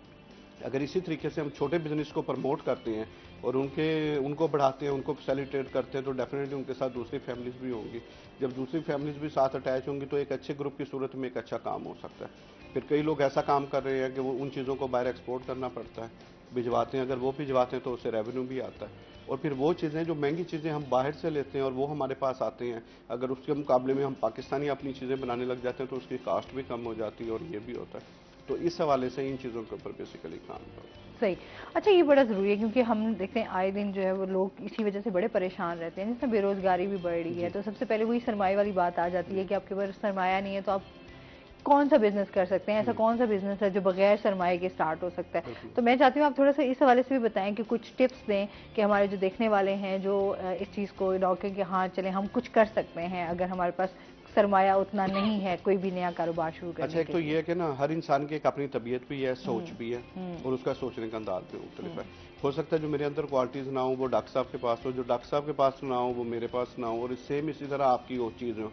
सबसे पहले तो अपनी विजन और सोच को क्लियर करना चाहिए। हर इंसान अपनी तबीयत के मुताबिक अगर काम करेगा तो वो ज़्यादा दिलचस्पी से काम करता है उसमें। एक तो इस चीज़ की क्लैरिफिकेशन होना बहुत ज़रूरी है। अच्छा, दूसरा हम लोगों का ये कॉन्सेप्ट है कि हम अगर लाखपति या करोड़पति या अरबपति बन सकते हैं तो हम पैसे से बन सकते हैं। ऐसी बात बिल्कुल नहीं है। जो टेक्नोलॉजी का दौर जा रहा है इसके अंदर आप अपने जहन के मुख्तलिफ आइडियाज़ के हवाले से आप तरक्की कर सकते हैं। अगर आपके जहन में कोई अच्छा आइडियाज़ है, आप उसके ऊपर काम करते हैं और वो ग्रो करता है तो डेफिनेटली वो आपकी एक स्किल है, एक चीज़। दूसरा, कई चीज़ें ऐसी होती हैं कि आपके पास आइडिया है, मेरे पास फाइनेंस है, तो हम म्यूचुअली अंडरस्टैंडिंग से अपनी उस चीज़ को जो है ना बढ़ा सकते हैं। सही। अब एक और चीज़ ऐसी आ गई है कि सोशल मीडिया के हवाले से फेसबुक है, व्हाट्सएप है, ये बाकी इंस्टाग्राम वगैरह यूज़ हो रहे हैं, तो इसके हवाले से जो हमारी आइटम्स है हम उसको प्रमोट बहुत ज़्यादा कर सकते हैं। अब कई दफ़ा हम ऐसी वीडियोस बना के अपलोड करते हैं कि जिन चीज़ों का हमारे साथ कंसर्न ही नहीं होता, लेकिन हमें क्यूरी नीचे या मैसेज में आ जाता है कि अगर हमें ये चाहिए हो तो हमें ये कितने की मिलेगी। तो इट्स मीन भी लोग आपकी चीज़ों को देखते हैं और उनको करते हैं। अब सेम इसी तरह एक हमारे दोस्त हैं, उन्होंने कुकिंग का काम शुरू किया था, पार्ट टाइम वो कुकिंग कर रहे हैं अपनी फैमिली के साथ, मिसेज के साथ मिलकर, और वो कर रहे हैं। तो अल्हम्दुलिल्लाह मेरी जब पिछले हफ्ते उनसे बात हुई तो उन्होंने कहा था मेरा बिजनेस बहुत अच्छा जा रहा है। सुबह दिन में वो जॉब करते हैं, सेकंड टाइम में वो करते हैं, लेकिन उनकी ये होती है कि वो आज क्या पका रहे हैं वो जितने भी अपने जानने वाले दोस्तों के व्हाट्सएप पे वहाँ पे शेयर कर देते हैं कि आज ये चीज़ बन रही है। सही है। वो जिसको फिर जो चाहिए होता है, कोई नहीं बता रहा होता, कोई फैमिली, तो वो उन्हें ऑर्डर कर देता है और वो घर तक आपको डोर स्टेप पे। अच्छा, इस तरह के काम बहुत ज़्यादा ख़वातीन ने जो है ये एक अच्छा हुआ कि एक सोशल मीडिया की वजह से ये भी चीज़ें बड़ी आसान हो गई कि आपके जो घर में आपकी जो स्किल्स हैं, अगर आप कुकिंग में बहुत अच्छे हैं तो आप उनको यूटिलाइज करके आप इस चीज़ से भी अर्न कर सकते हैं। अभी ख़वातीन घर के जो है आपने कोई भी अब आइटम्स होते हैं वो आप कहते हैं अच्छा घर में नहीं बना सकते तो आप जो है घर की बनी हुई चीज़ें जो है आप बाहर किसी को भी ऑर्डर करेंगे तो आपको फीमेल्स के हवाले से फीमेल्स की ऐसी स्वीट डिशें हैं कि हत्ता के केक भी है उसके अंदर कि वो चीज़ें भी वो लगाते हैं सोशल मीडिया के ऊपर और उसमें भी ये चीज़ें शेयर होती हैं, वो जाती हैं। सेम इसी तरह ऑनलाइन आजकल गारमेंट्स का काम है, स्पेशली फीमेल के हवाले से कि गारमेंट्स की ये चीज़ें ये अवेलेबल है, ये इनके प्राइस हैं, तो वो भी उनकी सेलिंग। अब देखें ना ऑनलाइन आजकल ड्रॉस चल रही है, बाकी जितनी भी चल रही है ऑनलाइन, तो वो सारे लोग इस तरह अर्निंग कर रहे हैं। अगर मेरे पास कोई इस तरह की स्किल्स या ऐसी मैं प्रोडक्ट बनाता हूँ जो कि बाकी बहुत कम लोगों के पास है, तो डेफिनेटली अगर मैं उस चीज़ को सोशल मीडिया पे कंपेन करता हूँ तो वो लोग उसको लेते हैं। हैंडमेड चीज़ें जितनी भी हैं वो उसमें आप देख लें, हम चोलिस्तान गए तो वहाँ से जब वापसी निकले तो हमने वहाँ पे 2-3 स्टॉल इस तरह के देखे कि लोग जो हैंडमेड चीज़ें बनाई हुई थी। अब हमने उन्हें कहा जी आपके पास इतनी अच्छी स्किल्स है, हुनर है, तो आप इसको क्यों नहीं बाहर निकलते और इसको सोशल मीडिया पे आते। तो उन्होंने कहा जी हमारे पास सोर्स नहीं है, हमें मोबाइल नहीं चलाना आता, हमें ये चीज़ें। अब आप उन लोगों की आइटम्स को लेके अगर आप सोशल मीडिया पे डालते हैं और उनसे आप एग्रीमेंट करके उसको सेल आउट करते हैं तो उससे आपको भी अर्निंग होगी, उनका भी प्रॉफिट, उनका भी। हाँ बिल्कुल, ऐसी है छोटी छोटी चीज़ें हैं, छोटी छोटी चीज़ें उसमें। अब आजकल जिस तरह कॉन्टैक्ट राइटिंग का चल रहा है कि बहुत सारे लोग हैं कि जो चाहते हैं हम लिखें, इसको करें, इसको पब्लिश करें, और ये चीज़ वो लोग कॉन्टैक्ट राइटिंग में आजकल ले रहे हैं स्किल्स के हवाले से, वो उसमें चल रहे हैं। अच्छा, फिर उसके अलावा आजकल जो सर्विसेज हैं, अब आप देखें अगर आप कोई शादी का इवेंट करती हैं तो वहाँ पे आपको फ्लावरिंग के हवाले से भी एक्टिविटी चाहिए होती है। अच्छा, दूसरा उसके हवाले से फ्लोर की जितनी भी उसकी ब्रांडिंग है वो भी आपको चाहिए होती है। अच्छा, फिर उसके अलावा जो हॉल की सेटिंग है, जो हॉल का डिस्प्ले है और बाकी चीज़ें, ये मामला है, ये सारा कुछ सर्विसेज में आ रहा है। और ये ऐसी चीज़ है कि हम आपसे एग्रीमेंट करेंगे, आपका काम पकड़ेंगे, आपसे एडवांस लेंगे, हम वो काम पूरा करेंगे और दैन उसके बाद हम प्रॉफिट भी कमाएंगे और बाकी चीज़ें भी। मेरा ये ख्याल है कि पाकिस्तान जैसे मुल्क के अंदर बिजनेस करना बहुत आसान है, लेकिन हम लोग एक कॉन्सेप्ट से बाहर निकले। एक तो जब भी बिजनेस का नाम आता है, जिस तरह डॉक्टर साहब बता रहे थे ना, जब कैंसर का नाम आता है तो लोग एकदम हो जाते हैं कि बस जी अब तो ये बंदा गया, या अब तो बस बुरा टाइम शुरू हो गया, या अब खुदा न खास्ता ये चीज़ शुरू होगी। सेम इसी तरह जब हम बिजनेस की भी बात करते हैं, सबसे पहली चीज़ आती है जी मेरे पास तो पैसा ही नहीं है। अच्छा, पैसा, और फिर सबसे बड़ी जो हमें सोच आती है वो यही आ जाती है कि यार अगर हम एक नए एक्सपीरियंस करने जा रहे हैं, पता नहीं हमें फ़ायदा होता भी है या नहीं होता, या अगर हम कोई थोड़ी बहुत इन्वेस्टमेंट कर रहे हैं तो ये कहीं डूब ही ना जाए। तो ये चीज़ें, क्योंकि ख्यालात तो ये एक नेचुरल है कि चीज़ें आपके अंदर, ये चीज़ें डर और खौफ जो है वो हमेशा रहता है। देखें आपके ऐसे लोग, ऐसे बिजनेसमैन, ऐसे स्पोर्ट्समैन, ये ऐसे वो लोग जिन्होंने दुनिया में नाम कमाया, कभी भी उन्होंने पहले क्लिक के ऊपर वो नहीं चढ़ गए, या पहली शॉट्स के ऊपर ही उन्होंने 6 नहीं मारा, या पहले ही प्रोजेक्ट के अंदर उन्होंने लाखों रुपया मुनाफा नहीं कमा लिया। आपकी स्ट्रगल है, आपकी स्ट्रगल है, आपकी मेहनत है, आपकी कोशिशें। देखिए एक तो ये हमारे कॉन्सेप्ट है ना, मैं तजर्बा करूंगा कहीं नाकाम ना हो जाऊं। देखिए वो जो तजर्बा आपको नाकाम करता है ना, वो बेसिकली आपको नाकाम नहीं कर रहा होता, वो आपको बहुत कुछ सिखा के जा रहा होता है। तो नेक्स्ट टाइम के लिए आपको चीजों का पता लगता है, अवेयरनेस आती है, आपको ये पता लगता है मैंने इस दफा खामी क्या की है और नेक्स्ट टाइम मैं किस तरीके से अपनी खामियों के ऊपर काबू पाऊंगा। वही आपकी फिर तजर्बा भी बनता है, वो आपकी स्किल भी बनती है, वो आपकी हुनर भी बनती है। तो इस वजह से घबराना नहीं चाहिए, करना चाहिए, होना चाहिए और चीज़ों में कोशिश करनी चाहिए। इंसान को अता तो वही कुछ किया गया ना जिसकी उसने कोशिश की, बिल्कुल ऐसे ही है। की स्ट्रगल की। अरे ये वाकई इस हवाले से भी कि हम लोग जो है ना सिर्फ चाहते हैं कि डिग्रीज जैसे हमारे पास आ जाती हैं तो हम कहते हैं बस हमने जॉब ही करनी है, हमने कुछ नया अपने से कुछ क्रिएट नहीं करना। कुछ क्रिएटिविटी जो है वो आपको हमेशा कुछ ना कुछ सिखाती है। कुछ ना कुछ सॉरी, इसमें ना एक थोड़ी सी चीज़ ऐड करूंगा। अब ये जिस तरह आपने बताया ना कि हम लोग डिग्रियाँ तो ले रहे हैं, मैं आर्टिफिशियल इंटेलिजेंस का पढ़ा था पिछले दिनों, उन्होंने कहा था कि अगर हमारे 100 नौजवान आ रहे हैं टेक्नोलॉजी के अंदर, आर्टिफिशियल, उसके अंदर सिर्फ जो 20% है ना वो काबिल है, जो 80% है वो सिर्फ इस मकसद के लिए यूनिवर्सिटी कॉलेजेस में जाता है कि मैंने डिग्री लेनी है, उसका ये कॉन्सेप्ट ही नहीं होता कि मैंने इस चीज़ को सीखना है। तो बराए मेहरबानी डिग्रियों की तरफ ना जाएं, स्किल्स की तरफ आए। ठीक है। अच्छा, इसके साथ साथ कैंसर के हवाले से भी जान रहे कि कितनी इस टाइम आप टाइप्स पे आ जाते हैं कि कितनी टाइप्स हैं कैंसर के हवाले?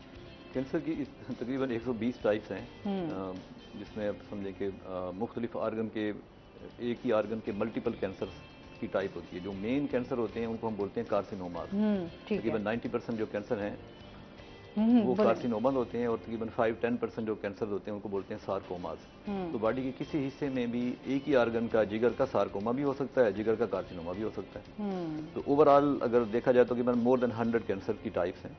और जो मोस्ट प्रिवेलेंट हैं पाकिस्तान के अंदर, उसमें मुंह का कैंसर नंबर 1 पे है और ब्रेस्ट कैंसर काफ़ी ज़्यादा है। साउथ ईस्ट एशिया के अंदर ब्रेस्ट कैंसर बाकी दुनिया में 1:10 की रेशियो से है और यहाँ पे 1:8 की रेशियो से है। तो अच्छा, ब्रेस्ट कैंसर के हवाले से भी हमारी क्योंकि रहता है ख़वातीन की, आप क्या समझते हैं क्या एहतियात हो सकती है, किस तरह इससे बचा जा सकता है?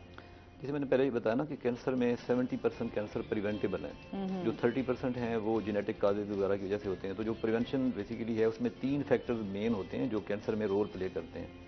उसमें फिजिकल फैक्टर्स हैं जिसमें आयोनाइजिंग रेडिएशन होती हैं, जो मतलब जो लोग अपने आप को सन से एक्सपोज करते हैं उनके अंदर स्किन के कैंसर होते हैं। आयोनाइजिंग रेडिएशन वगैरह ये जो ओर्स होती है ना पहाड़ों की, अब उसका घर अगर बनाया जाए तो घर की बनावट अगर इस तरह की हो कि उसके अंदर, क्योंकि रेडान गैस पैदा होती है बेसिकली और वो फिर अंदर कलेक्ट हो जाती है। तो अगर इस तरह क्रॉस वेंटिलेशन का सिस्टम हो कि एक साइड पे दरवाज़ा हो और पीछे साइड पे विंडो हो, तो वो जो रेडान गैस है actually that is radiation emitting gas, तो वो फिर आपको ब्लड कैंसर पैदा करती है, इसका फेफड़ों का कैंसर पैदा करती है। तो उसके अलावा एक होते हैं बायोलॉजिकल फैक्टर। तो बायोलॉजिकल फैक्टर के अंदर वायरसेस वगैरह हैं, जैसे मैंने बताया हेपेटाइटिस बी-सी वायरस है, इस तरह बच्चादानी का कैंसर की एक HPV वायरस है। और तीसरे जो है वो बेसिकली केमिकल फैक्टर्स होते हैं। तो केमिकल फैक्टर्स वो हैं जो हमारी ग़िज़ा से हमें मिलते हैं, पानी से हमें मिलते हैं। तो उसमें आर्सेनिक वगैरह है, जो चिकन की फीड है उसके अंदर पिछले दिनों भी खबरें थी कि इसके अंदर शायद आर्सेनिक वगैरह होता है। जो चिकन विंग्स वगैरह हैं, इस तरह जो प्री प्रोसेस मीट होता है, जैसे ये मुख्तलिफ तरह के नगट्स वगैरह बच्चे खाते हैं, तो अगर ये एक्सपायरी डेट के करीब करीब पड़ा हुआ है तो usually they are precarcinogenic, तो इससे आंतों का कैंसर वगैरह हो सकता है। हमें अपने लाइफस्टाइल को चेंज करना चाहिए। ब्रेस्ट कैंसर के अंदर obesity is one of the factor. तो ओबेसिटी जो है वो ज़ाहिर है मुरगन गुज़ाएँ खाने से, वजन बढ़ने से, तो आप वॉक करें, हफ्ते में एटलीस्ट 2 घंटे आपको वॉक करनी चाहिए। वो आप एक दिन भी कर सकते हैं और उसको डिवाइड करके 6 दिनों में भी तकसीम कर सकते हैं। डेली 25-30 मिनट आप वॉक कर लें, या हफ्ते के एंड के ऊपर, वीकेंड के ऊपर अगर आपके पास टाइम है तो आप 2 घंटे वॉक कर लें। इसके साथ साथ कोशिश करें कि सब्जियां ज़्यादा इस्तेमाल करें, सैलड वगैरह ज़्यादा इस्तेमाल करें। गोश्त वगैरह, मीठी चीज़ें, ये चीज़ें ज़रा कम इस्तेमाल करें। तो लाइफस्टाइल बेहतर करने से और इन तीनों जो फैक्टर मैंने बताए, अगर इनसे बचें तो 75% कैंसर से हम बच सकते हैं। और साउथ ईस्ट एशिया के अंदर मैंने बताया कि ब्रेस्ट कैंसर चूँकि यहाँ पे ज़्यादा है, तो ब्रेस्ट कैंसर में जो हमारा लाइफस्टाइल है पिछले 30-35 सालों से काफ़ी हद तक चेंज हुआ है। पहले, अब तो कैंसर देहातों तक भी पहुंच गया, पहले देहातों में नहीं होता था। तो अब उसकी भी रीज़न यही है कि वहाँ पे भी पहले लोग काम करते थे, पैदल चलते थे, अपने खेतों में पैदल जाया करते थे। हाँ। अब वहाँ पे भी मोटरसाइकिल पे जाते हैं। यहाँ पे भी अगर आपने फ्रूट लेना हो तो आप गाड़ी सेंटर में रोक के, रेडी के सामने खड़ा करके, ट्रैफिक ब्लॉक करके आप फ्रूट लेते हैं। अगर उस मतलब थोड़ा सी गाड़ी आगे जाके पार्क कर दें और उसी बहाने आपको चलना पड़ जाए, तो आई थिंक ये आपकी लाइफ के लिए, आपकी सेहत के लिए काफ़ी बेहतर है। तो मल्टीपल फैक्टर हैं जो कि कंट्रीब्यूट करते हैं, कुछ हमारे बस में हैं, वो हमें उस तरफ तवज्जो देनी चाहिए।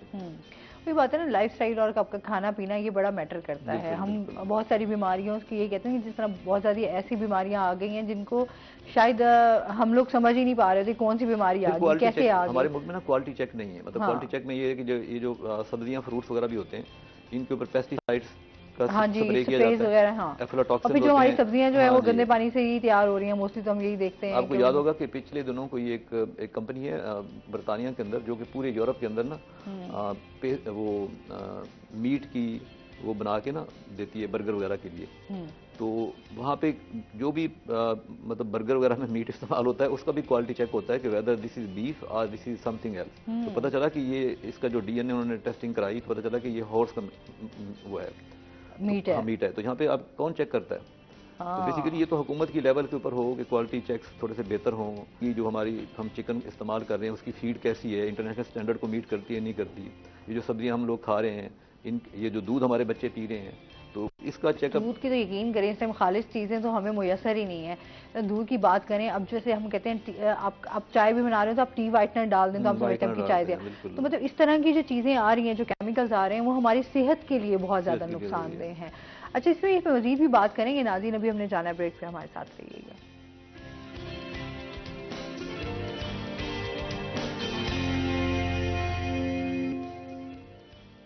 वेलकम बैक नाज़रीन, वही एट 10 में आपको खुश आमदीद कहते हैं। अच्छा, बात हो रही थी हमारी कि जिस तरह चीज़ें भी, हमारे खाने पीने की अशिया जो हैं वो हम लोगों को प्योर नहीं मिल रही हैं। स्पेशली अगर हम दूध की बात करें तो अब वही बात आ जाए, बच्चे भी अब दूध नहीं पीते ना, बड़ों का तो उस पर साइड पे ही आ गया कि क्या इस तरह के हालात हुए हैं। मिलावट हर चीज में, मिलावट बहुत ज़्यादा। हाँ, और उसी वजह से बीमारियां भी उसी मिलावट हर चीज में आ गई और चेक करने का कोई सिस्टम नहीं है। ये बड़ा ज़रूरी है कि इन चीज़ों के ऊपर जो है वो चेक एंड बैलेंस होना, ताकि आवाम की जो सेहत है वो बहुत ज़्यादा ज़रूरी है। अभी हम देखते हैं हॉस्पिटल्स में जो है वो मरीजों की तादाद दिन ब दिन बढ़ती ही जा रही है। और इस तरह की बीमारियां, जैसे हम देखते हैं स्टमक के इश्यूज जो हैं वो भी हमारे बहुत ज़्यादा बढ़ गए हैं। इसी वजह से बड़ी आंत का, जिस तरह हम कह रहे थे बड़ी आंत का कैंसर, तो ये भी इन्हीं चीज़ों से रिलेटेड ही। मैं ना 2016 में नॉर्वे में गया। तो नॉर्वे में एक सिटी है बर्गन, वो बिल्कुल अटलांटिक ओशन के ऊपर है। ठीक है। तो वहाँ पे एक ऐसा जैसा निश्तर हॉस्पिटल है, इस तरह के हॉस्पिटल में मेरा स्टे था। तो मैं वीकेंड पे मैंने विजिट की अस्पताल की। तो जो डॉक्टर साहब थे, ही वॉज अफगानी, मेरे दोस्त थे, मेरे साथ पेशावर में हमने इकट्ठी ट्रेनिंग की थी। तो मैंने देखा वहाँ पे ना दिल के वार्ड में पेशेंट थे और कैंसर के वार्ड में पेशेंट थे।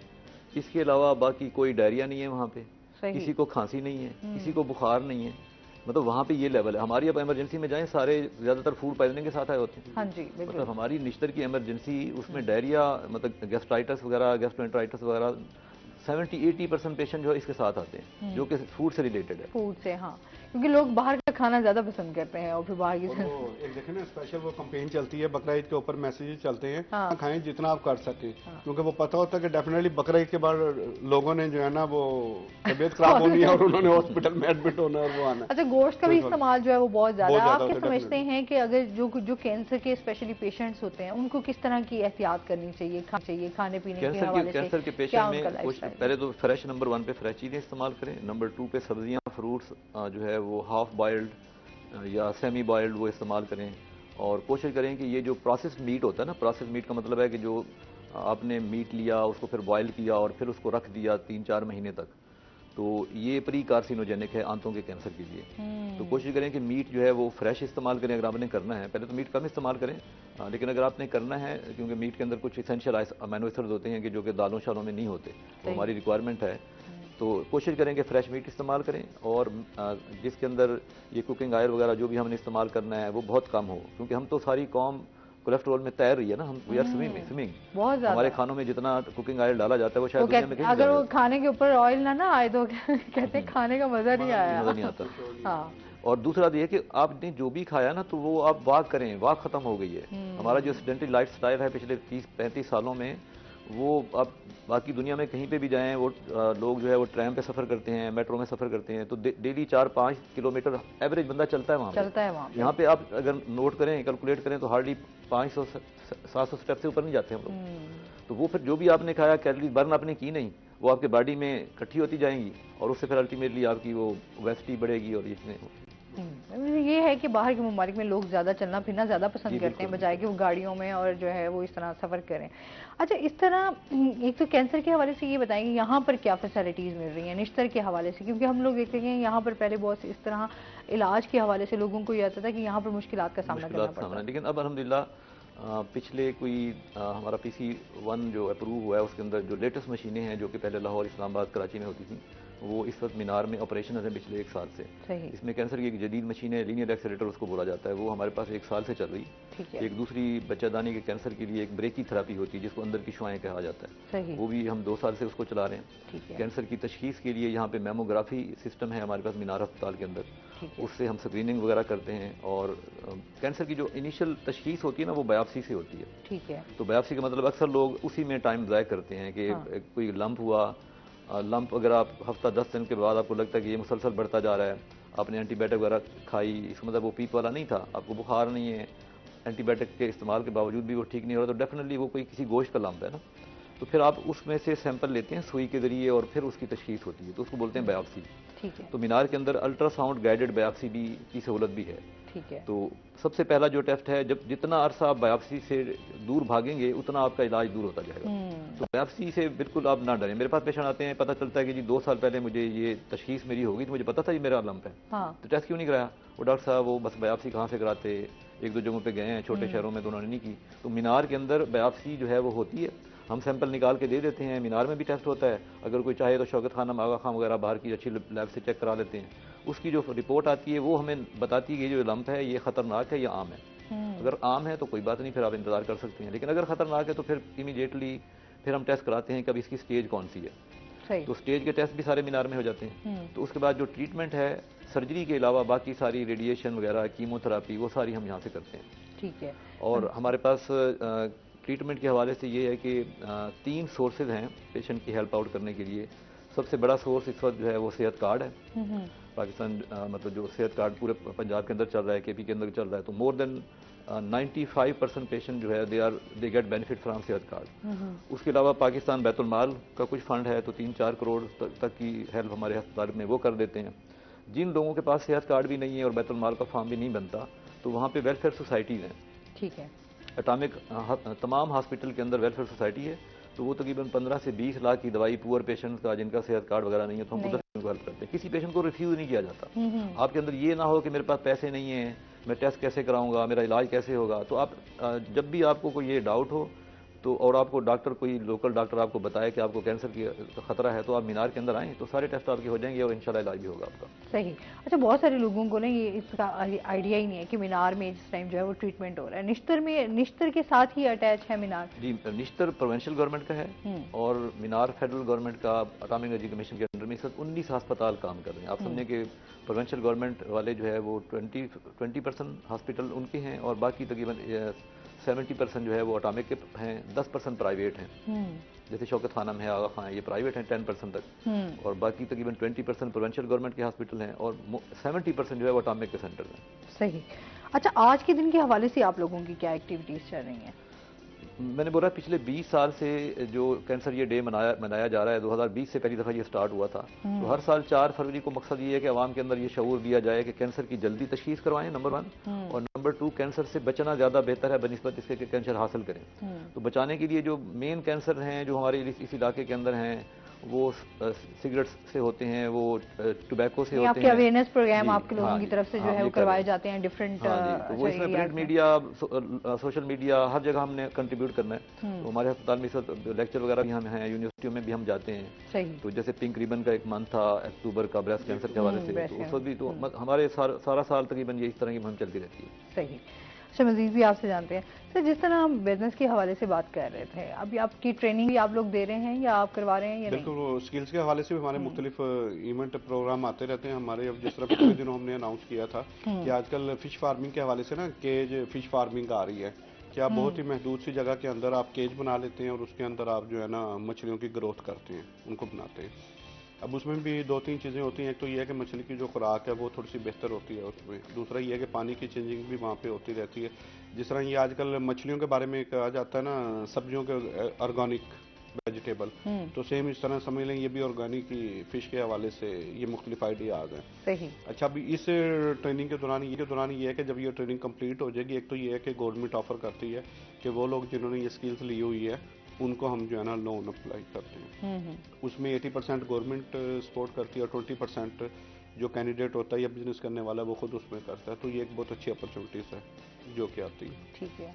अच्छा, फिर ये वर्ल्ड में अगर देखा जाए तो फिश फार्मिंग के हवाले से आजकल बहुत ज़्यादा काम भी हो रहा है। पाकिस्तान उसमें पीछे है, हालांकि हमारे पास नेचुरल रिसोर्स भी बहुत ज़्यादा हैं और बाकी चीज़ें भी।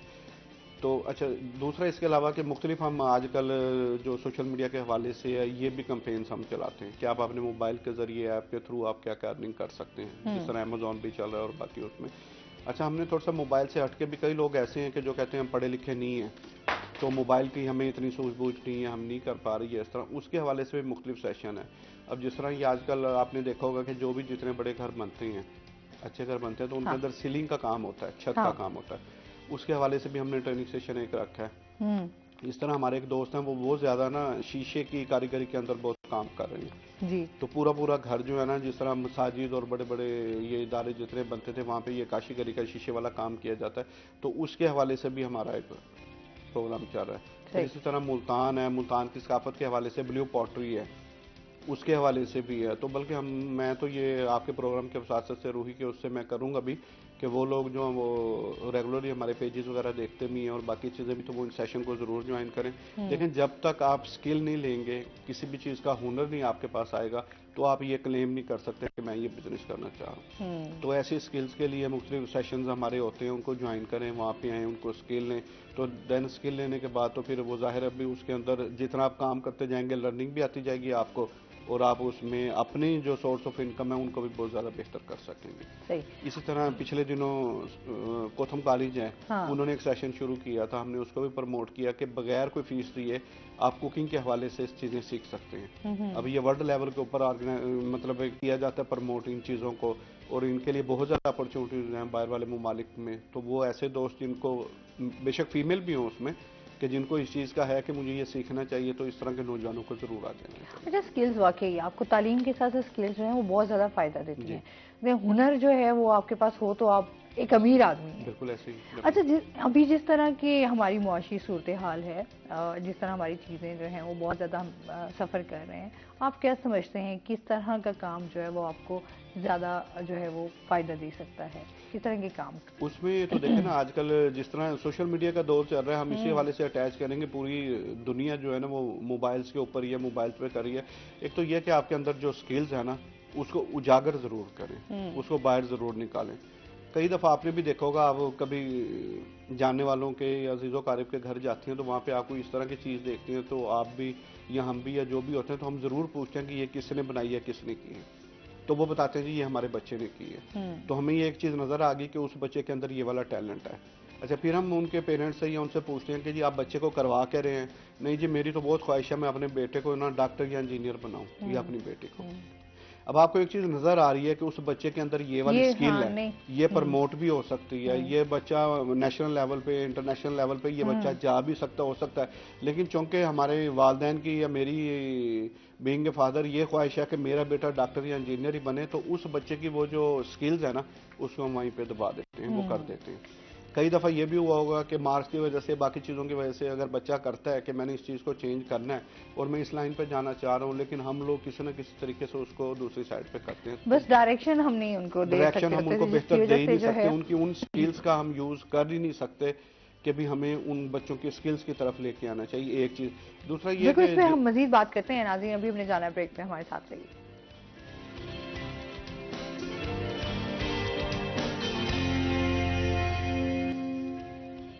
वेलकम बैक नाज़रीन, रोही एयरटेल में आपको खुश आमदीद कहते हैं। अच्छा, जिस तरह हम इलाज की बात कर रहे थे, आप क्या समझते हैं कैंसर के हवाले से कोई इस तरह का ट्रीटमेंट आज तक नहीं हुआ कि इसके ऊपर काबू पाया जा सके या इसका खात्मा किया जा सके? फ्यूचर जो है ना वो जीन थेरापी का है एक्चुअली। फ्यूचर जो है वो जीन थेरापी और इम्यूनोथेरापी। तो इसका जो कैंसर का ट्रेडिशनल इलाज है उसमें सर्जरी है, रेडिएशन थेरापी है और कीमोथेरापी है। तो सर्जरी अर्ली स्टेज में तो पॉसिबल होती है, लेकिन जब कैंसर स्प्रेड आउट कर जाता है तो फिर सर्जरी मुश्किल हो जाती है। उसकी लिमिटेशन है। इस तरह जो रेडिएशन है वो, क्योंकि रेडिएशन यूजुअली जो नॉर्मल टिश्यू है उसमें से क्रॉस करके टारगेट तक पहुंचती है। हाँ। तो अगर मैंने टारगेट को रेडिएट करना है तो मुझे नॉर्मल टिश्यू को भी टॉक्सिसिटी दे के मैंने उसको ट्रीट करना पड़ेगा। तो मिसाल के तौर पे ब्रेन के सेंटर में अगर कोई रसोली है तो जब मैं उसको ट्रीट कर रहा हूँ तो मुझे नॉर्मल ब्रेन से भी वो रेडिएशन क्रॉस करके वहां तक मैंने पहुंचना होगा। तो ज़ाहिर है डेफिनेटली साइड इफेक्ट्स होते हैं, लेकिन ये फिर नफा नुकसान बैलेंस करके तो फिर हम देखते हैं कि ओवरऑल चूंकि बेनिफिट काफ़ी ज़्यादा है तो फिर हम ये चीज़ें थोड़ी बहुत कंप्रोमाइज़ करके तो हम करते हैं। कीमोथेरापी के साथ भी काफ़ी सारे साइड इफेक्ट हैं, बाल गिर जाते हैं और उसके भी हाँ जी अपने साइड इफेक्ट हैं। तो जो ये अभी करंट लेटेस्ट जो है वो है इम्यूनोथेरापी। तो अभी आपने सुना होगा पिछले दिनों बड़े खबरों में रहा कि रेक्टम कैंसर के अंदर 12 पेशेंट दुनिया में इस वक्त ऐसे हुए हैं जिनकी कोई सर्जरी नहीं हुई। अदरवाइज आज से पहले रेक्टल कैंसर कभी भी बगैर सर्जरी के कामयाबी से ठीक नहीं होता था। सही। उसकी सर्जरी भी होती थी, रेडिएशन भी होती थी और कीमोथेरापी भी होती थी। तो वो 12 पेशेंट्स एक स्पेशल ग्रुप है, स्पेशल टाइप कैंसर की पेशेंट की जो यूजुअली जेनेटिक्स में खानदानों में चलता है। तो वो 12 पेशेंट को सिर्फ इम्यूनोथेरापी दी गई और पहली दफ़ा वो 12 के 12 पेशेंट 100% क्योर रेट उन्होंने दिया। तो वो क्या होता है कि आपका अपना बॉडी का जो हमारा सिस्टम है, इम्यून सिस्टम है, वो जाके हम उसको एग्जेजरेट करते हैं दवाइयों के जरिए। तो हमारा अपना इम्यून सिस्टम का जो हमारे बॉडी के अंदर ढूंढता रहता है कि कौन से बाहर से चीजें इन्वेडर आई हुई हैं। तो अगर हम उसको एग्जेंचुएट कर दें और वो फिर मतलब जाके उस टारगेट को किल करने की उसके अंदर कैपेसिटी आ जाए तो कैंसर को आप ठीक कर सकते हैं। उसके कीमो वाले साइड इफेक्ट नहीं होते, रेडिएशन वाले साइड इफेक्ट नहीं होते। और तीसरा है जीन थेरापी, क्योंकि कैंसर 80% 90% हमारे जीन जो है ना वो पूरे बॉडी के फंक्शन को कंट्रोल कर रहे होते हैं। तो उनके अंदर जब डिफेक्ट आ जाता है तो वो फिर कैंसर एक्चुअली है क्या? कैंसर ये होता है कि पूरे बॉडी में हर सेल की एक लाइफ है। ठीक है। वो जब लाइफ पास हो जाती है तो फिर पीछे से एक कंट्रोलिंग सिस्टम है जो बताता है कि अब ये लाइफ पूरी होगी, अब आपको ये सेल नया बनाना है। कैंसर में वो कंट्रोलिंग सिस्टम कहीं सो जाता है। सही। और वो जो सेल जो एक बनना था वो 2 बनते हैं या डबल बनते हैं, तो अननेसेसरी बेसिकली ग्रोथ हो जाती है। ये दिस इज कैंसर। तो वो जो जीन डिफेक्ट हुआ है जो जिसका काम कंट्रोल करना था, तो वो अगर फ्यूचर जीन थेरापी का ठीक है, तो उसके अंदर अगर हम तमाम जीन आइडेंटिफाई कर लेते हैं कि ये जीन फलां कैंसर का काज, मतलब उस कैंसर में ये डिफेक्ट इसमें आता है, इसमें ये डिफेक्टिव आता है। हाँ। तो फिर जाके इंशाल्लाह फ्यूचर में तो इट्स होप कि फ्यूचर में इंशाल्लाह जब जीन थेरापी हम सारा जीनोम तो इस वक्त वो बना लिया ना, उस मतलब टोटल ह्यूमन जीनोम का हमारे पास प्रिंट मौजूद है और तमाम कितने ह्यूमन बॉडी के अंदर जीन हैं उनका भी प्रिंट मौजूद है। लेकिन ये जो जीन हैं इनके अंदर जो डिफेक्ट पैदा होता है, अगर हम उसको मतलब रेक्टिफाई कर लेते हैं तो देन फ्यूचर में इंशाल्लाह होपफुली के कैंसर का इलाज होगा। सही। और इसके हवाले से कोई वैक्सीन वगैरह कुछ इस तरह का? हाँ जी, वैक्सीन तो प्रिवेंशन के लिए है, कैंसर की प्रिवेंशन के लिए। मैंने बताया ना कि इस वक्त हेपेटाइटिस बी की वैक्सीन मौजूद है। ठीक है। इस तरह जो HPV वायरस है वो मुंह का कैंसर पैदा करता है और बच्चादानी का सर्विकल कैंसर पैदा करता है खवातीन के अंदर। ठीक है। तो cervix cancer 90% 95% is due to HPV virus. तो अगर 9 से 12 साल की उम्र में बच्चियों को आप वैक्सीन कर दें तो इंशाल्लाह HPV उनको होगा नहीं, तो ऑलमोस्ट सर्विकल कैंसर इरेडिकेट हो जाएगा। अच्छा, जो रेडिएशन आप बता रहे हैं, ये जो ट्रीटमेंट है, इसके क्या साइड इफेक्ट्स हो सकते हैं? क्योंकि मोस्टली बेसिकली रेडिएशन का जो मेन कंसेप्ट होता है ना वो DNA को टारगेट करना होता है। जो कैंसर के जो जरासीम होते हैं उनका अंदर रेप्लिकेशन हो रही होती है, कैंसर के जरासीम जो है वो रेप्लिकेट कर रहे होते हैं, तो उनका DNA कंटेंट नॉर्मल सेल से ज्यादा होता है। तो रेडिएशन क्या करती है, जाके DNA को हिट करती है, तो उससे जाके उसकी ग्रोथ मतलब वो कैंसर का सेल मरता है। इसके अलावा हमारे पास बॉडी में ना फ्री रेडिकल्स होते हैं, तो जो रेडिएशन है वो फ्री रेडिकल को भी एक्टिवेट करती है। डायरेक्ट हिट होता है और फ्री रेडिकल के थ्रू इनडायरेक्ट हिट होता है। तो ये 2 बेसिकली प्रोसेस होते हैं जिनके थ्रू वो काम करती है रेडिएशन।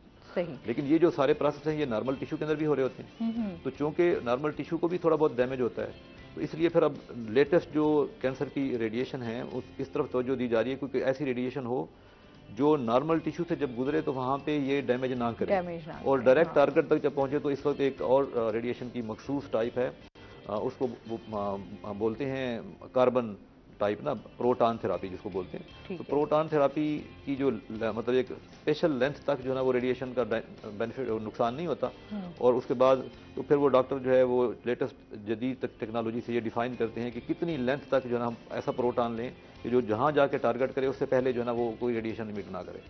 तो फ्यूचर जो है वो लेकिन वो पाकिस्तान में इस वक्त कोई प्रोटॉन थेरापी का सेंटर नहीं है। जापान में, जर्मनी में, सिंगापुर में, चाइना के अंदर काफ़ी सारे इस वक्त तकरीबन 100-150 सेंटर हैं दुनिया के अंदर, लेकिन पाकिस्तान में अभी नहीं है। तो वो फ्यूचर में जैसे ये लिवर कैंसर है, अब इसके अंदर लिवर कैंसर में लिवर ट्रांसप्लांट के अलावा वो पेशेंट जो कि कैंडिडेट नहीं है लिवर ट्रांसप्लांट के या जिनकी सर्जरी नहीं हो सकती, तो इस वक्त हमारे पास तीसरी ऑप्शन टेस होता है। टेस ऐसे होता है जैसे दिल के मरीजों को स्टंट डालते हैं, तो इस तरह वो स्टंट डाल के और उस लीजन को टारगेट किया जाता है। तो उसके मुतबादल के तौर पे 1 या 2 लीजन हो तो वो जो प्रोटॉन थेरापी है that can successfully treat those cancers. सही। तो देखिए ना कि इस तरह की जो बीमारियां बिल्कुल बड़ी खतरनाक टाइप और बड़ी इनका जो ट्रीटमेंट है वो भी जरा मुश्किल ही होता है। सही। अच्छा, जो आप क्या समझते हैं सबसे ज्यादा जो खतरनाक कैंसर है वो कौन सा है इनमें सब में? सबसे सारे कैंसर ही खतरनाक खतरनाक है, जाहिर सी बात है, इसका नाम ही ऐसा है। बशर्ते कि आप लेट आते हैं। अगर आप जल्दी आते हैं तो मेरा ख्याल है सारे कैंसर ही काबिल इलाज है, अर्ली स्टेज में सारे कैंसर काबिल इलाज है। आप सब जितने भी हमारे व्यूवर्स हैं आप उनको क्या मैसेज देना चाहेंगे आज के दिन के आज के दिन के हवाले से? ये है कि हर बंदा रोल प्ले करे अपना माशरे के अंदर। हम वी आर ऑल रिस्पॉन्सिबल। इसमें फिलंथेरापिस्ट हैं, मीडिया के लोग हैं, डॉक्टर्स हैं, तमाम सोशल जो हमारा मतलब हल्का अहबाब, आजकल सोशल मीडिया का दौर है, तो ये तमाम लोग अपने आज के दिन का वो लगाएं कि आज 4 फरवरी कैंसर डे है और इसमें cancer prevention is more important than treatment. तो प्रिवेंशन के अंदर जो मैंने फैक्टर बताए हैं, इनसे प्रिवेंशन की तरफ अगर उनका कोई 2 सिगरेट पी रहा है या टोबैको मुंह के अंदर रख रहा है तो उसको खुदारा उसको जो है समझाएं कि ये जो आप मुंह के अंदर कैंसर रख रहे हैं अपने बच्चों पे तरस खाएं, फ्यूचर में ये आपके मुंह का कैंसर बना सकता है। एक बंदा जो है वो पूरी फैमिली को संभालता है। कैंसर एक इंसान की बीमारी नहीं है, ये पूरी फैमिली की बीमारी है। उसके बच्चे सफ़र होते हैं, उसकी बीवी सफ़र होती है, उसका पूरा घर सफ़र होता है। तो अगर आप यू लव योर फैमिली तो खुदारा ये जो चीज़ें कैंसर पैदा करती हैं इनसे दूर हो जाए। बिल्कुल, बहुत शुक्रिया आपका। सर आप क्या कहना चाहेंगे, कोई मैसेज देना चाहें? थोड़ा सा यही था कि आजकल जितने भी ये जो नौजवान हैं ये डिग्रियों के पीछे तो भाग रहे हैं, तो उनसे गुजारिश है कि डिग्रियों के साथ साथ स्किल्स पे भी तवज्जो दें, स्किल्स के ऊपर आएँ, ताकि कम से कम किसी और पे हुकूमत पे बोझ बनने के बजाय अपनी स्किल्स के जरिए खुद अपनी अर्निंग करें, बल्कि बाकी लोगों को भी अपने साथ अटैच करें और इस काम में लें। बहुत शुक्रिया आप दोनों गेस्ट का। और इसके साथ ही नाज़रीन आज का प्रोग्राम यहीं पर ख़त्म हुआ। अपना बहुत सारा ख्याल रखिएगा, दुआओं में याद रखिएगा। इंशाल्लाह ज़िंदगी ने साथ दिया तो मंडे को आपसे फिर मुलाकात होगी। अल्लाह हाफ़िज़।